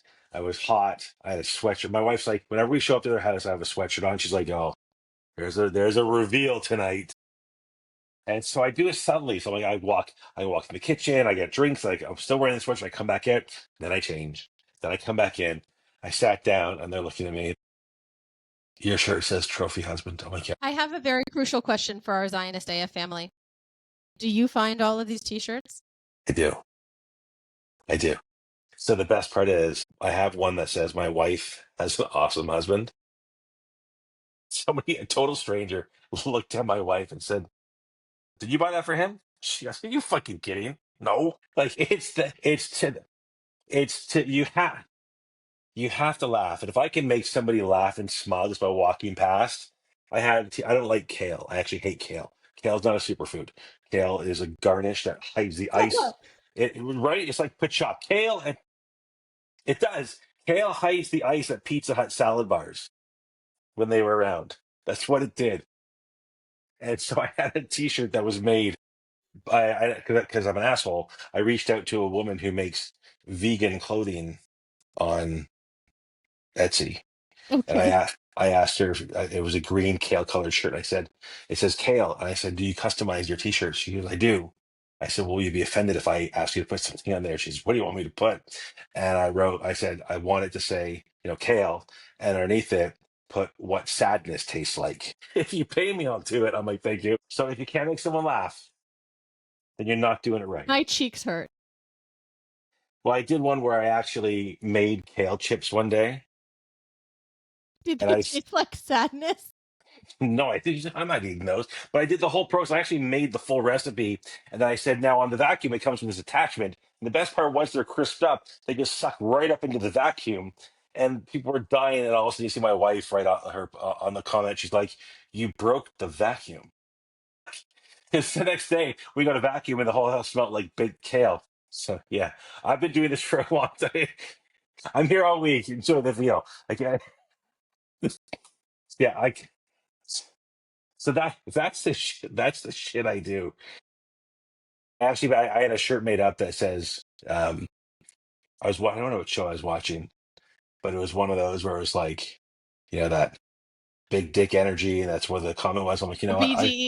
yeah. So I'm like, oh no. So I changed it and I made a new logo, and it's big Jew energy, and it's the funniest thing, and it's like a big like right at the center. Anyway, you know, So I don't know if I told you this before the podcast, but I often, after having people on, feel very inspired and design things there in you go. honor of them. And there are things racing through my head. It might have to be like a private sale on Yeah, some of them. The Matthew Taub inspired item, the one that's available for all for sale on the yeah. website, and the one And the that's one just that only I get to see. Matthew. If you can contact him privately, you can order it privately because I love it. we're not sure. And then we're gonna make something special for your wife, and just like Would it surprise you in my corporate world, I used to get calls from HR from time to time, no, just occasionally. Just I find that horribly shocking.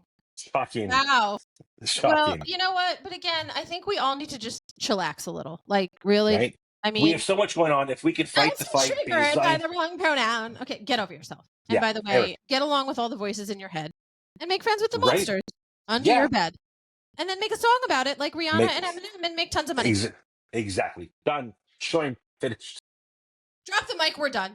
Matthew, Awesome. thank you so much. Thank I you. honestly I Angela's the cannot best. wait to have you back because we literally embodied ADHD of like meow, meow. Oh But yeah, I think what this proves is that we have amazing mental health ourselves because we were able to laugh at things, joke about things, make light, it came but close to also crying. It was like acknowledge. better than Cats. It was so good. Listen, I felt a bit. I got a little gespilkus at one The point. name of the episode is just going to be ADHD with Anya. Yeah, we're the ish of like being on track ish of Yeah, all of exactly. the ish. What were we going to talk about? Oh yeah, campuses. We talked about everybody campus. Right, we're good. Listen, that's what we're talking about. I mean, Right? this is the That just podcast. There's that no like guarantees episode 2. See, that's really what it was all about. Just leaving them wanting more. That's it. Awesome. All right. So listen, Thanks so we're much. going to be in touch about your son, and we're going to be in touch about other things. Thank you again. And then we are going to put all the ways to follow Matthew on the podcast description, guys. So need not worry. You'll be able to find him. Thank you so much, Anya. Thank you. Okay, so just for you and I, the Syria border thing, I'm going to be bringing to light some work that Israel's been doing with the Druze community, and I believe that I'm going to be able to do this like really big journalistic piece because of my contacts in IDF and That's stuff. amazing. I'm really excited about it because it's an amazing, beautiful thing that has been built up for years, and it deserves to be acknowledged. That's awesome. And so I'm really excited about that. But yeah, I mean, it's funny because I have some very good friends in the IDF, and then there's some other people who like the former head of the spokesman's office, Daniel. He invited me to come speak to them, and then like dicked me around for like a week. And then when they finally canceled me, like on my way, I called his voicemail, like I called his personal cell phone and left him a voice message on WhatsApp, calling him a fucking asshole, and saying, "This is why people hate you." And you know, I'm literally your biggest ally, and you just fucked me over. And like, no wonder, you know, CBS aired that piece that you are doing this and that, and fuck off because you're fucking stupid. And you're literally the reason people hate Israel. Fuck off. And I was like, don't ever fucking contact me again. And my friend calls me, and he's like, Anya, did you leave Daniel a voice message? I go, yeah. And he goes, did you tell him to go fuck off? And I go, yeah. Couple I times. also told him he's a fucking asshole. I told him he's the reason people fucking hate Israel. And he's like, how many times did you swear at him? I'm like, I don't know, throughout the entire voice message. Why? I was like, is he being a pussy? God. And I was like, is he crying like a little baby? And he goes, no, but now he's really trying to figure out who the hell you are. And I was like, let him come at me. Yeah, and he's like, no, he's actually kind of scared of you now. And I'm like, good. He should be. Good. He sucks. Tell him he sucks. If we can get the fact that the chief of police of Toronto, of a city this big, knows my name, and actually when he saw me at the Walk for Israel cross the street, means I'm doing the right thing. You are, and you're getting to them. And the thing is, like, used to have like juice like that. When I worked for the Israeli government back in the day, like I actually worked for the Israeli government as a public and media affairs officer for 3.5 years in Boston. And I would have the ear of the CIA people and the FBI people because they would talk to our security Ministry of Defense people and then like shit their pants. And then I would have to go back in and like make nicey and translate the, yes, I understand that he said this. What he means is this. And I'm a much bigger ask for forgiveness, not for permission. Yeah, it's, you know, it's what is it? It's in fact asking for permission, asking for forgiveness is the way to go. But also like they do have to take it seriously. And you know, the problem in the United States is we're just not punishing anything. Like shoplifting? No. So how do you expect them to punish anything? Like it's a universal problem. We have the same thing here. With the same, I literally turned around when I pissed off that cop yesterday, and it's funny. I looked at him and I said, "He goes, yeah, I saw your videos. You're a hot and bothered." I'm like, "Well, thank you." You know it, baby. Right? I'm like, I am hot and you're bothered. Sorry, not my problem. Your problem. So, but I looked at him. I go, that guy right there he's not allowed to come 500 feet from this intersection, 500 meters. He goes, and for what? For protesting? I said, no, for assaulting a cop, you jackass. Yeah. Like, he literally hit one of you people. Yeah. Yeah. He's like, and then he walked away. I saw somebody else talking to him, and then he walked over me all polite. Well, you know, listen, I wouldn't want to just discuss why. And I'm like, does he know who I am? And he said, you better make nice with him or he's going to fuck you up. Yeah. Like, because there was one cop who just happened to have at this rally, at this corner section every weekend, he got caught on camera saying the wrong thing at the wrong time. When he'd be like, listen, your mere presence is inciting them. He's not wrong. Jews on this side are inciting the Palestinians on the other side. He's not wrong. But taken out of the wrong, I put together a series of videos about this guy, this cop, where he actually had to take leave. And when they brought him back, he had to have an assistant with him. But it was like, and when somebody found out, they're like, did you do those videos? I'm like, I don't know why. Am I going to be in trouble? They're like, no, but if anybody finds out in the force that those are yours, they're going to freak. I'm like, and then I called out one of their Muslim extremists. So it was like, when you want to go in the rodeo, you're going to get hit by the bull's horns. Like, that's it, right? Yeah, no, I'm like, listen, don't fucking mess with me. I am a nice person with a lot of patience. But like, you fuck with my kid, you can threaten my life. Mom bear comes out. Listen, I carry a gun with me almost everywhere in the United States. when everywhere that I can. Like I can't carry it into the city, which, oh, by the way, I keep forgetting to call the consulate. I left my knife at the consulate with the security guys. I forgot to take it back because I'm not allowed to carry it upstairs, but I am cleared to go upstairs. I'm like, because it's a felony if I get caught with my gun in New York City. Right. And Yeah. the other thing is, like, if I get into a physical altercation and I have my gun on me, it's a also a problem. felony. Yeah. So the thing is, like, but I carry my gun with me everywhere here. I obviously carry it to synagogue, even though we have an armed guard at synagogue, which I think Doesn't is matter. disgusting.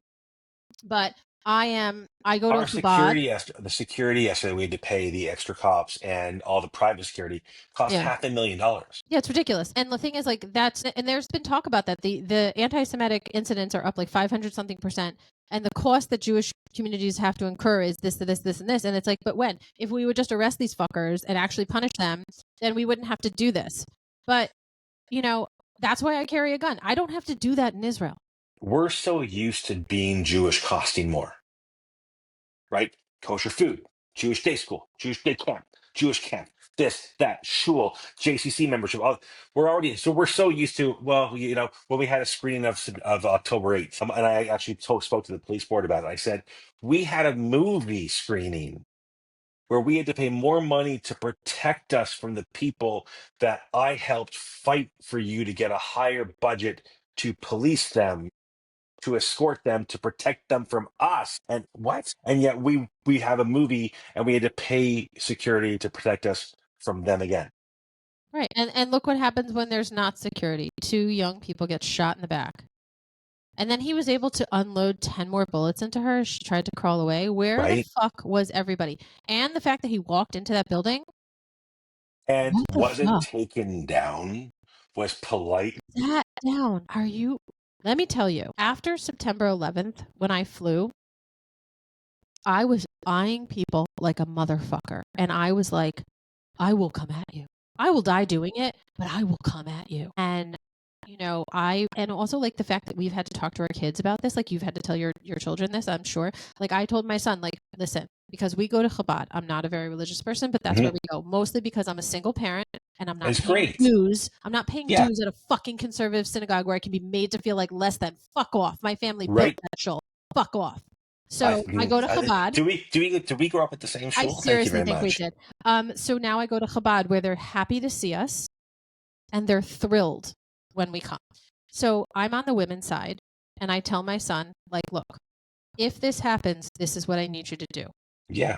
Don't worry about mommy. Like, I have a plan. And You'll when be we fine. were Yeah. when we were at one shul where it was the same floor, I was like, there was one other woman who carried, and her and I sat strategically. Mhm. And there was 2 guys on the other side that carried, and they sat strategically. And this is before October 7th. Yeah. But like since then, you know, yeah, now we have an armed guard outside, but he can only do like what he can do, and not all these people are like, you know, the cream at the top. So They're the security guard. right, they are. They're, and so I'm like, look, like the security guard at our shul now like opens the door for us when we come in. I'm like, thank Right. you, which is very sweet. I would rather you not look at me walking through the door, but keep your Right. eyes on the road. So do you remember Tree of Life Synagogue in Pittsburgh, right? Yeah. Okay, so my son had a hockey tournament that we went to in Pittsburgh, and everybody was going to the shul and putting wreaths and flowers. Our manager called up the shul and said, "Where are you davening now?" And they're like, "Well, why?" They go, "Well, we're a hockey team, majority Jews. We want to come to shul. If we don't have any games that morning, we want to bring the boys want to go to your shul." Yeah. And so they were like, he was like, "Are you kidding me?" And we walked in and it was amazing. This is pre-October 7th. The amount of allies that were there, Black people, Chinese people that were in there, again, just to take in the service to show support Yeah. for the shul. And it was amazing. The rabbi walked over, it was very funny. He walked over and he goes, "So everybody here is bar mitzvah?" I'm like, "Yeah." "And everyone Jewish?" "Yeah, for here." "Okay, great." He called all the boys up to the bima. He had them all have an aliyah together, a group aliyah. Then he gave them a bracha and he goes, "Listen, when you play, we want to make sure that you're safe. If anybody gets hurt, it's going to be the other team, and Hashem is going to get you there." Blah, blah. We actually won the tournament and sent him a group picture, which he Listen, apparently printed and like. But it Hashem was will like, provide. but it was having that connection. We wanted the kids to know, like, this is again, this is what we do. This is show them what it is. And I look at what all the advocacy I do with my kids. My kids see it. My wife, because I have kids. I want them to know that I'm going to stand up for them and see what Yeah. standing up looks like. Like your son, like if they don't see it, right? Yeah, they don't know. If they don't, that's why it starts at home. And I tell my son like, and I would say to him, "I brought you in this world. I'll take you out. Rub some dirt on it." I mean, I don't tell him to play through an injury because he actually tore his what is this thing? Rotator cuff. No, his labrum Yeah. completely and chipped off cartilage. So What his do you play entire football? yes, this was not my. This was not my. It was his thing. Anya did not love this, and so then it ruined baseball and track for him. He's done. Like he's done. He didn't do a thing. He still suited up every game for football And in sat there. his sling and was out there and was such a team leader and all those things, but never saw a minute of play, which is fine because I fucking hated football. But We have a question in hockey when a kid would get hurt. I used to coach, and the trainer would go out and he would make sure. And the question I taught the trainers, I'm like, listen, there are two questions when a kid gets hurt in hockey. Yeah. Is their mom? I go, their mom is watching. Yeah. I go, and if their mom will give them attention, they're going to lay there for as long as they possibly can. I said, the question we ask the kid is, are you injured or are you hurt? Because if you're hurt, you can get the fuck up. We'll get you to the bench. You'll be fine. If you're injured, we have to know. Don't Yeah. milk this. Yeah. And they look at me when my trainer looks at me, he goes, because I know the coach. That's me. And he goes, he doesn't take faking injury nicely. Yeah. Like he will make sure you sit out that injury for as long as possible because he takes Right. injuries Right. serious. Yeah. As Yeah. they should be. But it's Right. like, but he did the right thing. He started doing that, suiting up, is leadership like you wouldn't believe. Yeah, and the other thing is like, but I coached him for baseball until I got into it with enough of the dads who told me to go sit on the bleachers like all the other moms, and I was like, "Oh, are you threatened because you don't have a dick and your wife doesn't want to touch it, or is it that I'm Right. faster than you? I can throw the ball harder and I can still hit the ball farther. What is it that threatens you so much, or is it just my tits? Like I'm just wondering. Right. Like Just pick your poison." But I would like if, and my son was he started as like a catcher, right. so he got hit a ton, and he is a big kid. He's built like you. Right. But he's not tall. So great catcher, and he would get, because he'd hit the ball and the ball goes far. So he would get hit a lot, like intentionally. Yeah. And I would be like, base runners score, baby, take it. And I would always like be all over that. But like the football thing, that thank God I didn't see him get hurt. He actually got hurt in a drill at practice. Which is even worse. Yeah. Which is even worse. And I think that he didn't think it was that bad. The coach didn't think it was that bad. The trainer probably wasn't there. And it wasn't until like he was like, oh, and then we went to the doctor and had the MRI and they're like, no, you're done. You're having surgery. Yeah. Isn't raising kids fun? Oh, it's so much fun. Yeah. Yay.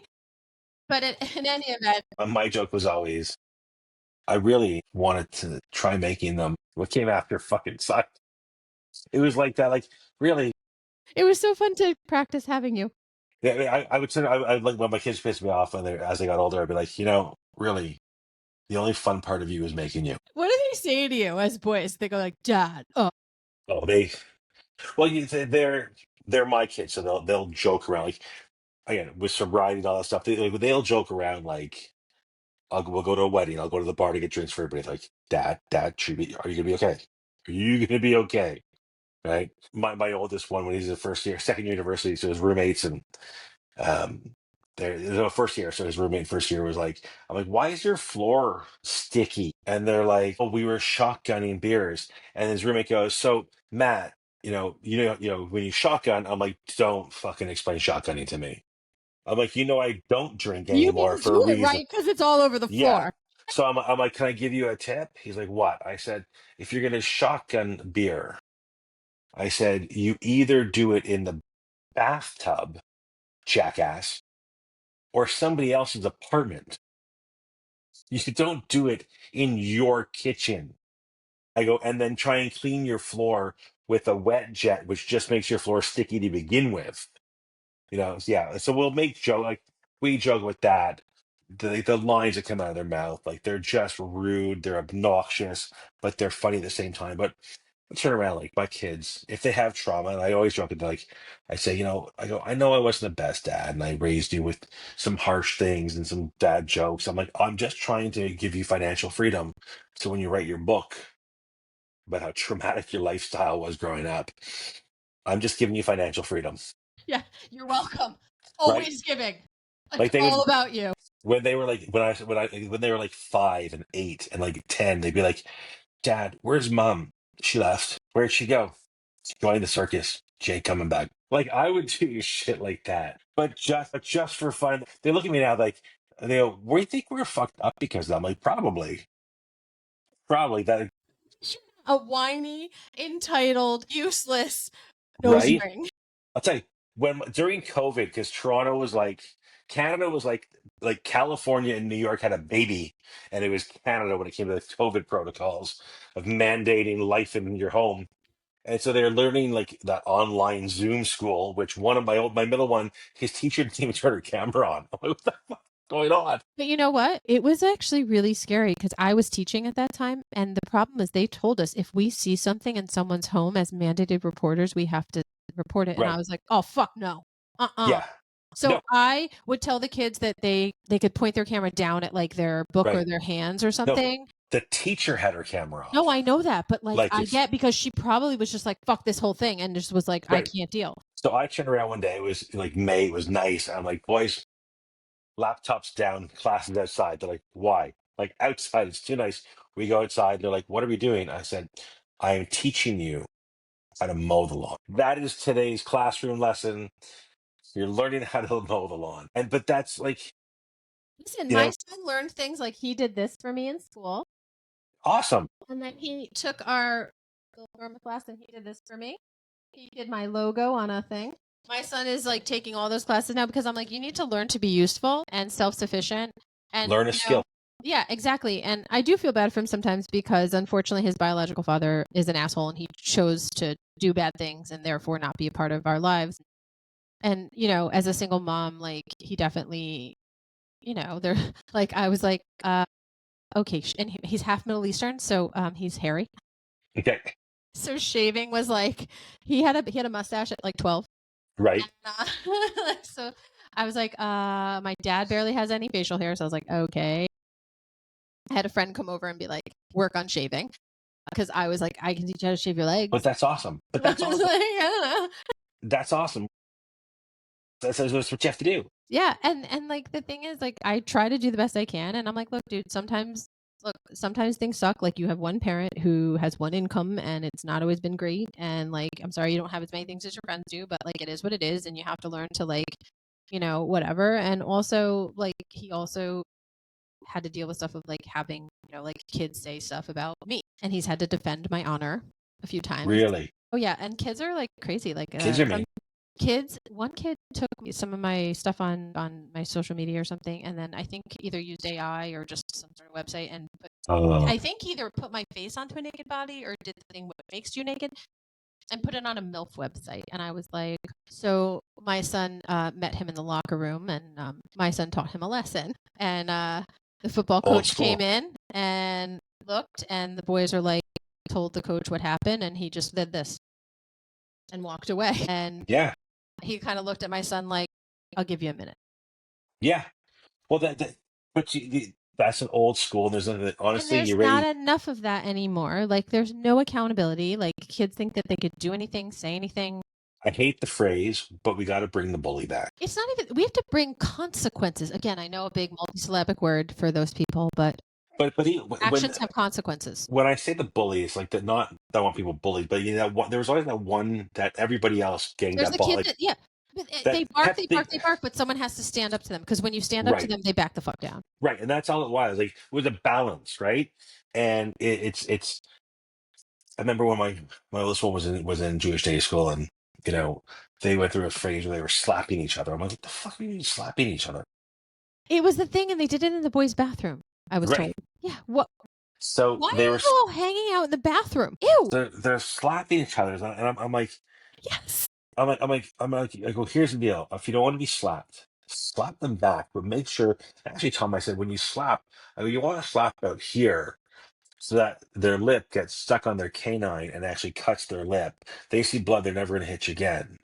But it's a playful game. I'm like, no, slapping somebody in the face is not. It's a stupid. Really weird thing. I don't know what. Yeah, my son told me about it. I was like, what? What is? You know what it is? Is that they have too much time on their hands. and they're eating Tide Pods and doing all this weird shit. And I'm like, what? They do, yeah. Like the whole. What is wrong with these children? I looked at my three boys. I'm like, boys, you eating Tide Pods? No, Dad. I'm like, if you want, I go, if you think you need to eat a Tide Pod, eat the fucking Tide Pod. I don't need you around. The gene pool does not need to be fucking thinned out. I can't have stupid children. Like, I'm like, just don't, like, over and over, like, stop doing stupid. Like, I so my Ryan's my oldest one. He's like, he went to Israel the first time for the first week, came back. He was with Chabad, came back. He bought seats. I'm like, fuck me. Like, oh my God. But if that's what he wants, great. Um, but he's that kid who will go down that 4chan conspiracy theory rabbit hole. I'm like, dude, don't go too far, man. Like he's like, you love the conspiracy theory. No, no, no. I love debating conspiracy theories. I'm like, don't. I'm like, you're so deep into that, man. So he goes to Israel and he was so moved because he met people. Did he go with the C team? He went The with Chabad team group? no, but it was a brand new program, Maya Note. Oh, okay. And so they do it through Birthright, but it's not Birthright. Yeah. Okay. My So son's a C team leader, and like okay, he did Poland Israel with them. right. So he's just doing this once. We did the first week, and then he did. Send your youngest when he's in. Is he in high school or? My youngest is in grade 10. He's going to 11 next year. So send him to the C team convention in New York next year. Okay. This year it was about 5,000 kids from all over the world. That's where they shut down Times Square. Right. Oh yeah. And my friend Noah Buskilla was singing the singing. So when it soldier comes, guy. you have to give me the information for that because We're big C-teen people, and so Ryan does the people love first Chabad trip through school through this, and then comes back he was leaving Sunday, Friday afternoon. He goes, Dad, I got approved to go on the Hasbara Fellowship. I'm like, when is it? awesome. He's like, he goes 2 weeks after I get back. I'm like, fuck's sake. I'm like, dude, you're leaving. I go, it's like an hour to Shabbos. Like here means we're not doing anything till Sunday. And you leave Sunday at 1. Yeah. So I'm like, get there, we'll figure what you want to do. Then I'm like, he's anxious. It's first time he traveled alone. And so I asked him on the Tuesday, I'm like, do you want to stay? I'll figure shit out for me. I'll extend your flight to the 30th of May and you'll just spend the month in Israel and I'll get you 2 weeks volunteering somewhere. Then you'll do your 2 weeks with Hasbara. He's like, no, Dad, I really want to come home. He's anxious. He comes home. He's supposed to fly home the day that rocket hit near Ben Gurion. So his flight gets pushed back to the next day. Now he's flying from Tel Aviv to Ethiopia, where none of them had an adapter to charge their phone because it's a different fucking powered, and they're all freaking out. And then he's sending me screenshots they're all taking of like ChatGPT of like, is it safe for white-looking Jewish people in Ethiopia? And they're like, no, like there's no like just no. ChatGPT is flat out going, fucking Jews don't go to Ethiopia. And he's sending me screenshots like we shouldn't be here. I'm like, well, dude, you're literally 14,000 miles from me. What do you want me to do? Like, if you want, find the route they took through the Red Sea and see if they'll pick you up and bring you back to Tel Aviv. I don't know what to tell you. Walk the journey of the Ethiopian Jews. Right. So then he comes back and I get him back. Literally, he comes back on Tuesday. He's back in Israel Sunday, where he then had to like do a plane train automobile. I'm like, dude, it's 10:30 at night. Get the Rekevic card, baby. Right. So I said, Ryan, you can't go to like this farm in the Sinai leaving Tel Aviv at 10:30 at night. And here I am. I'm at City Hall for a meeting in Toronto. It's 1:30 in Toronto, and I'm getting the message like from my wife from him. He's lost. He's on the train. He doesn't know where he's going. And I'm watching him on my phone, like going between Tel Aviv and Jerusalem like 6 times. I'm like, get off the fucking train. There's people that work on the train too. All he has to do is literally, you can say in English, excuse me, does anyone speak English? Someone will help you. That's the thing. I know it's a lot, but like someone will help you. Like it took me a while the first time I went back as an adult. But there are so many people, and then they'll be like, oh, where are you from? Canada. Right. Oh, I hear it's bad. Right. Is the listen, he learned that by day 2. So I said, Ryan, I'm like, you can't take a 2-hour train to Beersheba and then an hour and a half to this fucking village and then walk 10 minutes on a road to the farm at like 3 a.m. So I said, do me a favor, just get off at the airport, and we'll get you a hotel somewhere nearby. All of a sudden, I get my phone, I get a text.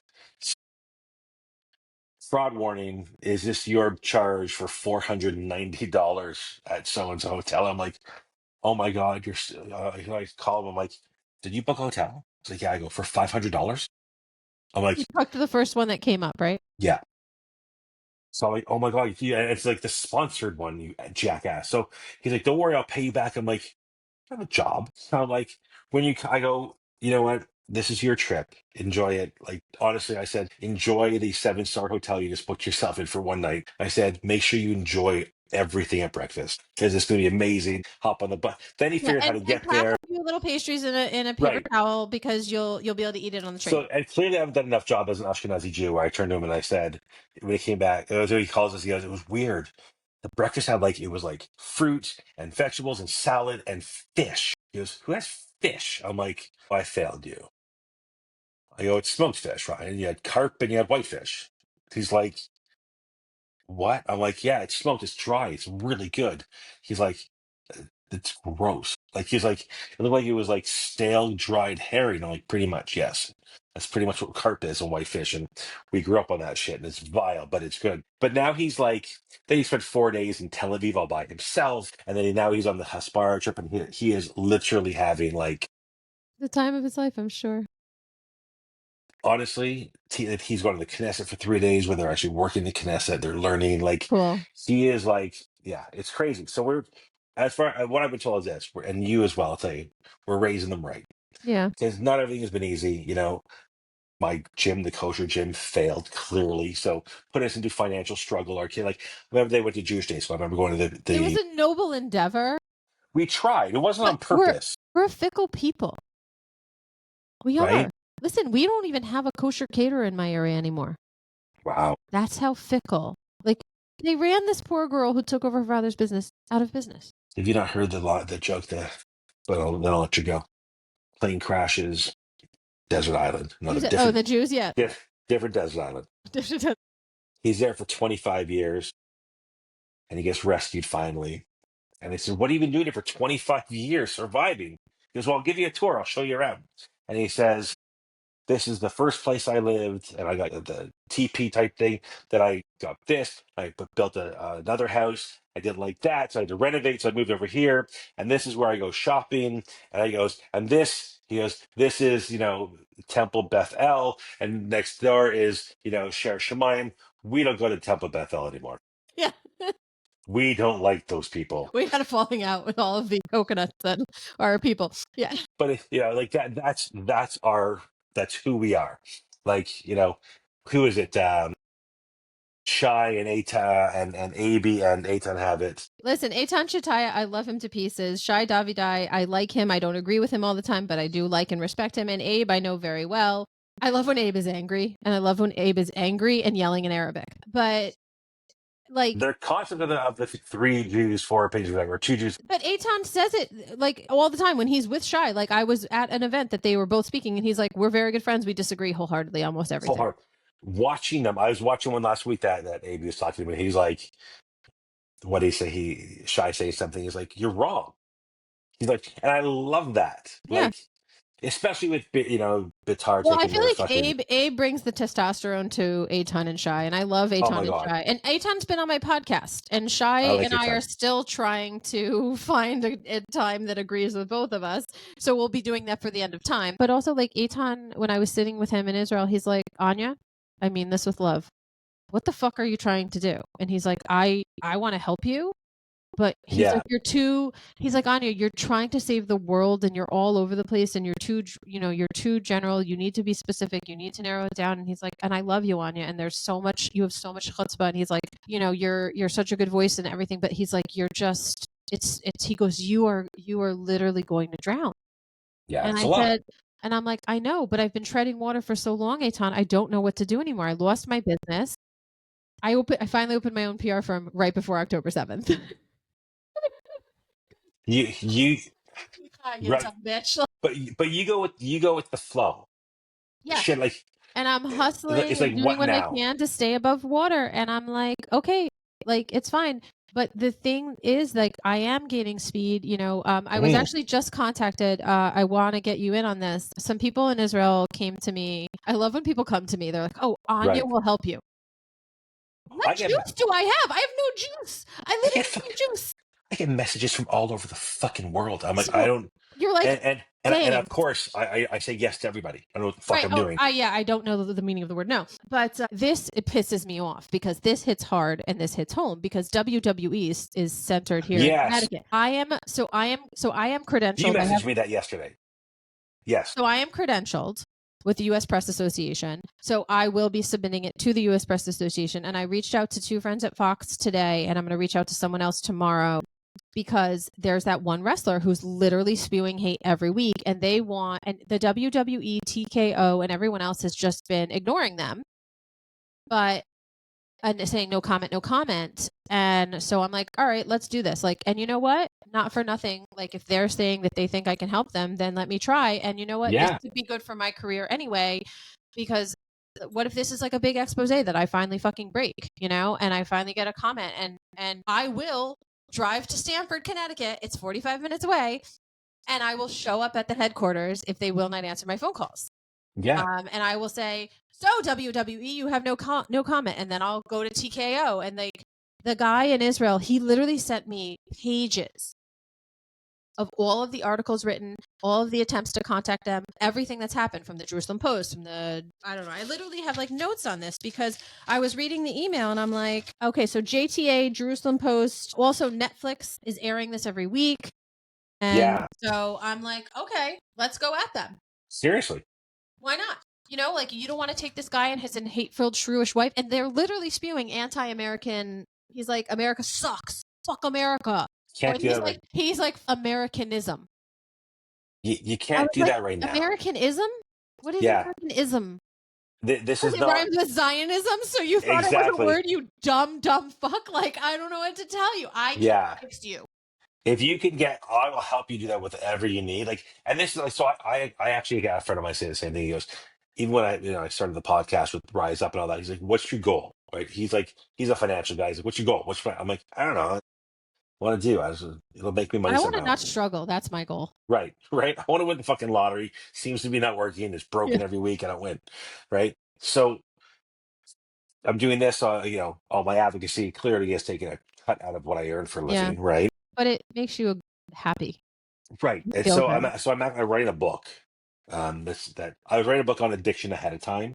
Then October 7th, stop. So it's actually called The Accidental Advocate. Oh, I love it. So it's that. Great title. Great Isn't that? And it talks about my addiction, all that stuff, and how I was triggered. That's why we said, start with. So I got to start with the addiction and the trigger, and go on and what I'm doing, and literally how you coped with something that could send someone back into a destructive lifestyle. One of my clients called me 2 weeks ago. She was great. 1.5 years, almost 2 years of sobriety, gone out the window because she's a daughter of a survivor. This is killing her. The whole thing. She's gonna handle it. Yeah. I wonder, and I'm interested if the drinking is harder than the drugs. Like, I don't know. It depends on how it's more accessible. Like, it's easy. And it's been 20 years for me. So we joke around. I'm the one who, when my 18-year-old needed to go to a party, I went to the store and bought him his beer. Right. and I live vicariously through them. Like, you should try Sam Adams. It's really good. Well, I also believe that if you don't restrict, if you don't be like, no, but I do tell my son, like, listen, I'm like, you want to drink? What do you want? I'll get it for you. You drink it here. You're not driving. You're not getting in a car with someone who's drinking. And the other thing is, I'm like, you want to try weed? Okay. Mom, mommy goes to the dispensary. She'll buy it for you. Do not take anything from anyone. I don't care. If I did not get it for you, you do not ingest it. I don't care what someone says. It's an Advil. Don't. So is it legal there? I'm sorry? Is weed legal? In Connecticut? Yeah. Okay, so it's recreational and medicinal in Connecticut. Yeah, so it's fully legal in all of Canada, and you have most of them closed at one point in time. Wait, one sec. My door's locked. So I had it was a 700 meter, so a mile long, not even about half a mile long distance on a road near us that had 11 dispensaries. My 2 dogs are in the room. Sorry. It's 11. I'm like, what the hell? Wow. Is it? So it's not that hard to open them in Canada then? They did a lottery to get a license, and the license cost $300,000. Holy shit! and Oh, you've I got to don't. get it through. You have to buy it through like government stores and Yeah, all yeah, that. yeah. And the overhead massive. Like you to crack to But I'm keep your sure they're making money within months. some of them are, most of them are closing up because in order to make your like to crack your nut every month, you got to be selling at a small scale 80,000 a month. Yeah. So a friend of mine actually opened up a dispensary not far from us, like literally at the end of my street. I'm not a California sober, so into that either, but it's like we were deadheads together as kids, as teenagers. He opened up a Grateful Dead themed dispensary, Cute. built an audience Yeah. in the You're middle of appealing to older people too. in the middle of a Jewish community. Come on, right? So you're getting all the Jewish deadheads, and like it's funny. We walked. Yeah, I brought my oldest one because he's legal to go in there, and he's like, he goes, "This is so." He goes, "Usually the dispensaries I go to are like, they sell you whatever, and it's like, infirm." He goes, "This looks like our basement. Like you have all the same memorabilia. Like, don't we have that poster and we have those Jerry dolls? Like, it's hysterical." But like my buddy's like in the top 5% of ones that are making money. But like He has it's everywhere. And I said to them, I'm like, you're okay to do it, just don't do it all day long, every fucking day. It's a whole other. But it's a matter, like I said, it's a matter of doing what we can. So remember when I met Aton when he came here, people like, we have a mutual friend in Florida. She's like, you guys have to meet one another. Like you guys have to meet. And he's like, also like, yeah, like, well, what are you doing? What's your message? What's your brand? Yeah. And it's Can you tell hard, he's a brand manager? right? And then it was funny when one of the grassroots here brought in Michael Rappaport, and last minute they brought in AB to come in and talk. And Michael Rappaport he's insane.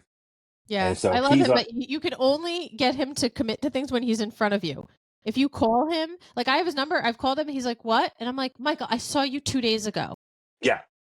So this is where my credibility, where as an advocate, my credibility, because I'm not part of it. There's like 18 different grassroots everywhere at every corner. So it's like people are like, what grassroots are you part of? That I'm like, I'm not part of grassroots. I do my own shit. I'm just on my own.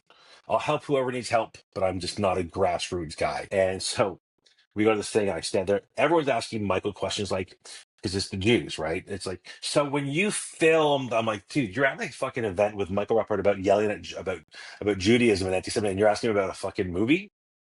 So and nobody's asking Abe anything. So I look at Abe, I'm like, hey, Michael, thanks for being here. Abe, I have a question for you. But Like, then he's like, I think Abe now Michael just gets to and swear, but like Abe will, but I don't even know what Abe is saying half the time when he's like screaming, yelling in oh, Arabic it's because so it's funny. like, and I'm like, it's so funny. And then like the last time I saw Abe at something, he was with his wife and kids, Yeah. and so I was like, Abe, you're so much calmer when your wife and kids are around. Well, it was funny. So this is where people started looking at. So I asked a question, and you got some applause, like because people knew who I was, social media wise. And so when they were leaving, Abe stops and looks at me, and goes, "Hey, I started following you yesterday." I'm like, right? Thank you. But it was just so funny. I'll tell you my biggest follow, because you get like, I love this part. And I look at this, like somebody like celebrity follows me. I got followed. I made it. I joked, I confirm. I'm like, I made it. I made the big top. I got a new follower, like who is like a Dana Bash. I've made it when CNN followed me. Yeah, they're trying to find out what actually happens. Right. I was laughing at I told my mother-in-law, like, two sentences you can never start with me. You can never start a sentence with on CNN. Yeah, And you can also not start a on sentence NPR. with no, I'll give you better. So on did you see the view today? Do not. Actually, do you ever watch Gutfeld? I do actually. I love Greg Gutfeld. I saw a taping of his show once. He said something the other day, which was so true. He's like, more people watch View clips on my show and know what's going on the View because we're making fun of them than actually watch the View. And I believe that wholeheartedly to be true. 100%. It's one of the fun. So it's funny. So I pay extra for everyone's cutting the cable, and I'm trying to save money on a front center, but I pay extra for every fucking channel I can get. I pay extra for channel 11 and 12 Israel, and I pay extra for Fox. Hold on, I'm gonna have you have to see my son. He's right here. What's going on, buddy? All good. Shaving since he was 12. It's not bad. It's gotten thinner since it has it.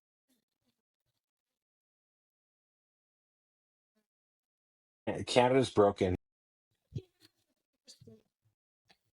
Listen, I know more Canadians that support the 51st state. Yep, see, exactly. Than are against it. But I'm trying to get his youngest son to start doing like Times Oh Square. my god, there's so many Canadian chapters. Yeah, But Wait, where are you guys? in Toronto. like I the don't- fact that there's oh. like 5,000 The rabbi of one of the Toronto chapters is really nice. He's an older gentleman. I'll find it out. really helpful, Dolly. I met him once on the street. I'm sorry. I'll 3 in the find morning? it. It's 3 in the morning, 7:70. Oh my I god, love it. they're literally on the street until like 3 in the morning. My son is doing this to me That's so funny. because we don't have a big house, so that's his way of being like, "Mom, you're really loud. Yeah, I want to go to sleep because I have internship tomorrow. So could you shut up?" there we go. Listen, I'm gonna let you go. All right, we're gonna find another time, but I will. So I'll edit this like to the regular part of the podcast, Yeah, not all yeah. this other stuff, and then I'll make up the. I mean, you know what I'm doing because you have Yeah, Riverside. yeah. And Yeah, then you I know do. not to log off until it's 100% uploaded, but I'm sure it'll be Exactly. fine. I think we're already now. And then remember, if you ever need, use Opus Clips. What is that? Is that a whole separate app? Whole separate app. So once you get a hold of it, because Riverside will give you the social Is media it wait? clips, So right? is it on the computer or only the phone? This Opus. I'll Both. look. Okay. Both. All right. And So I'll do then it.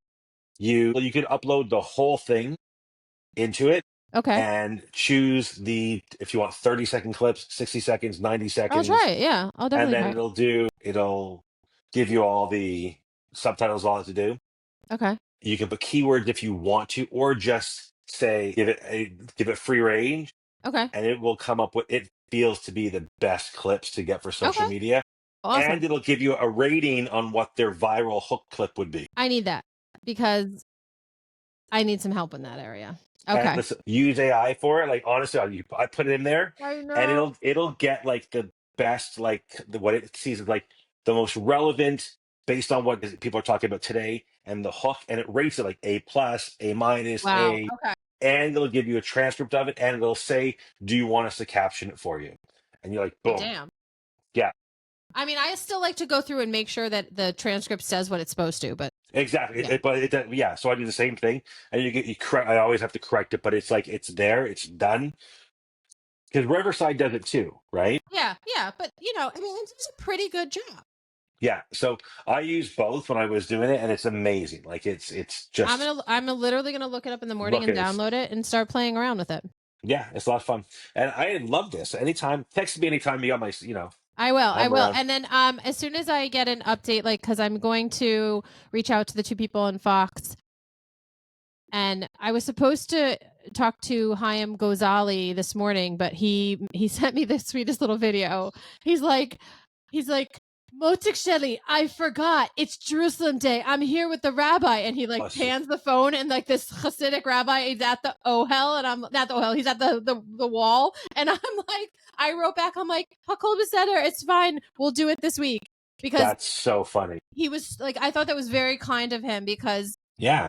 I mean, but I wrote to him like a very personalized thing, and I was like, first of all, holy shit, you're such a badass, and your son is becoming a badass. Like, whoa.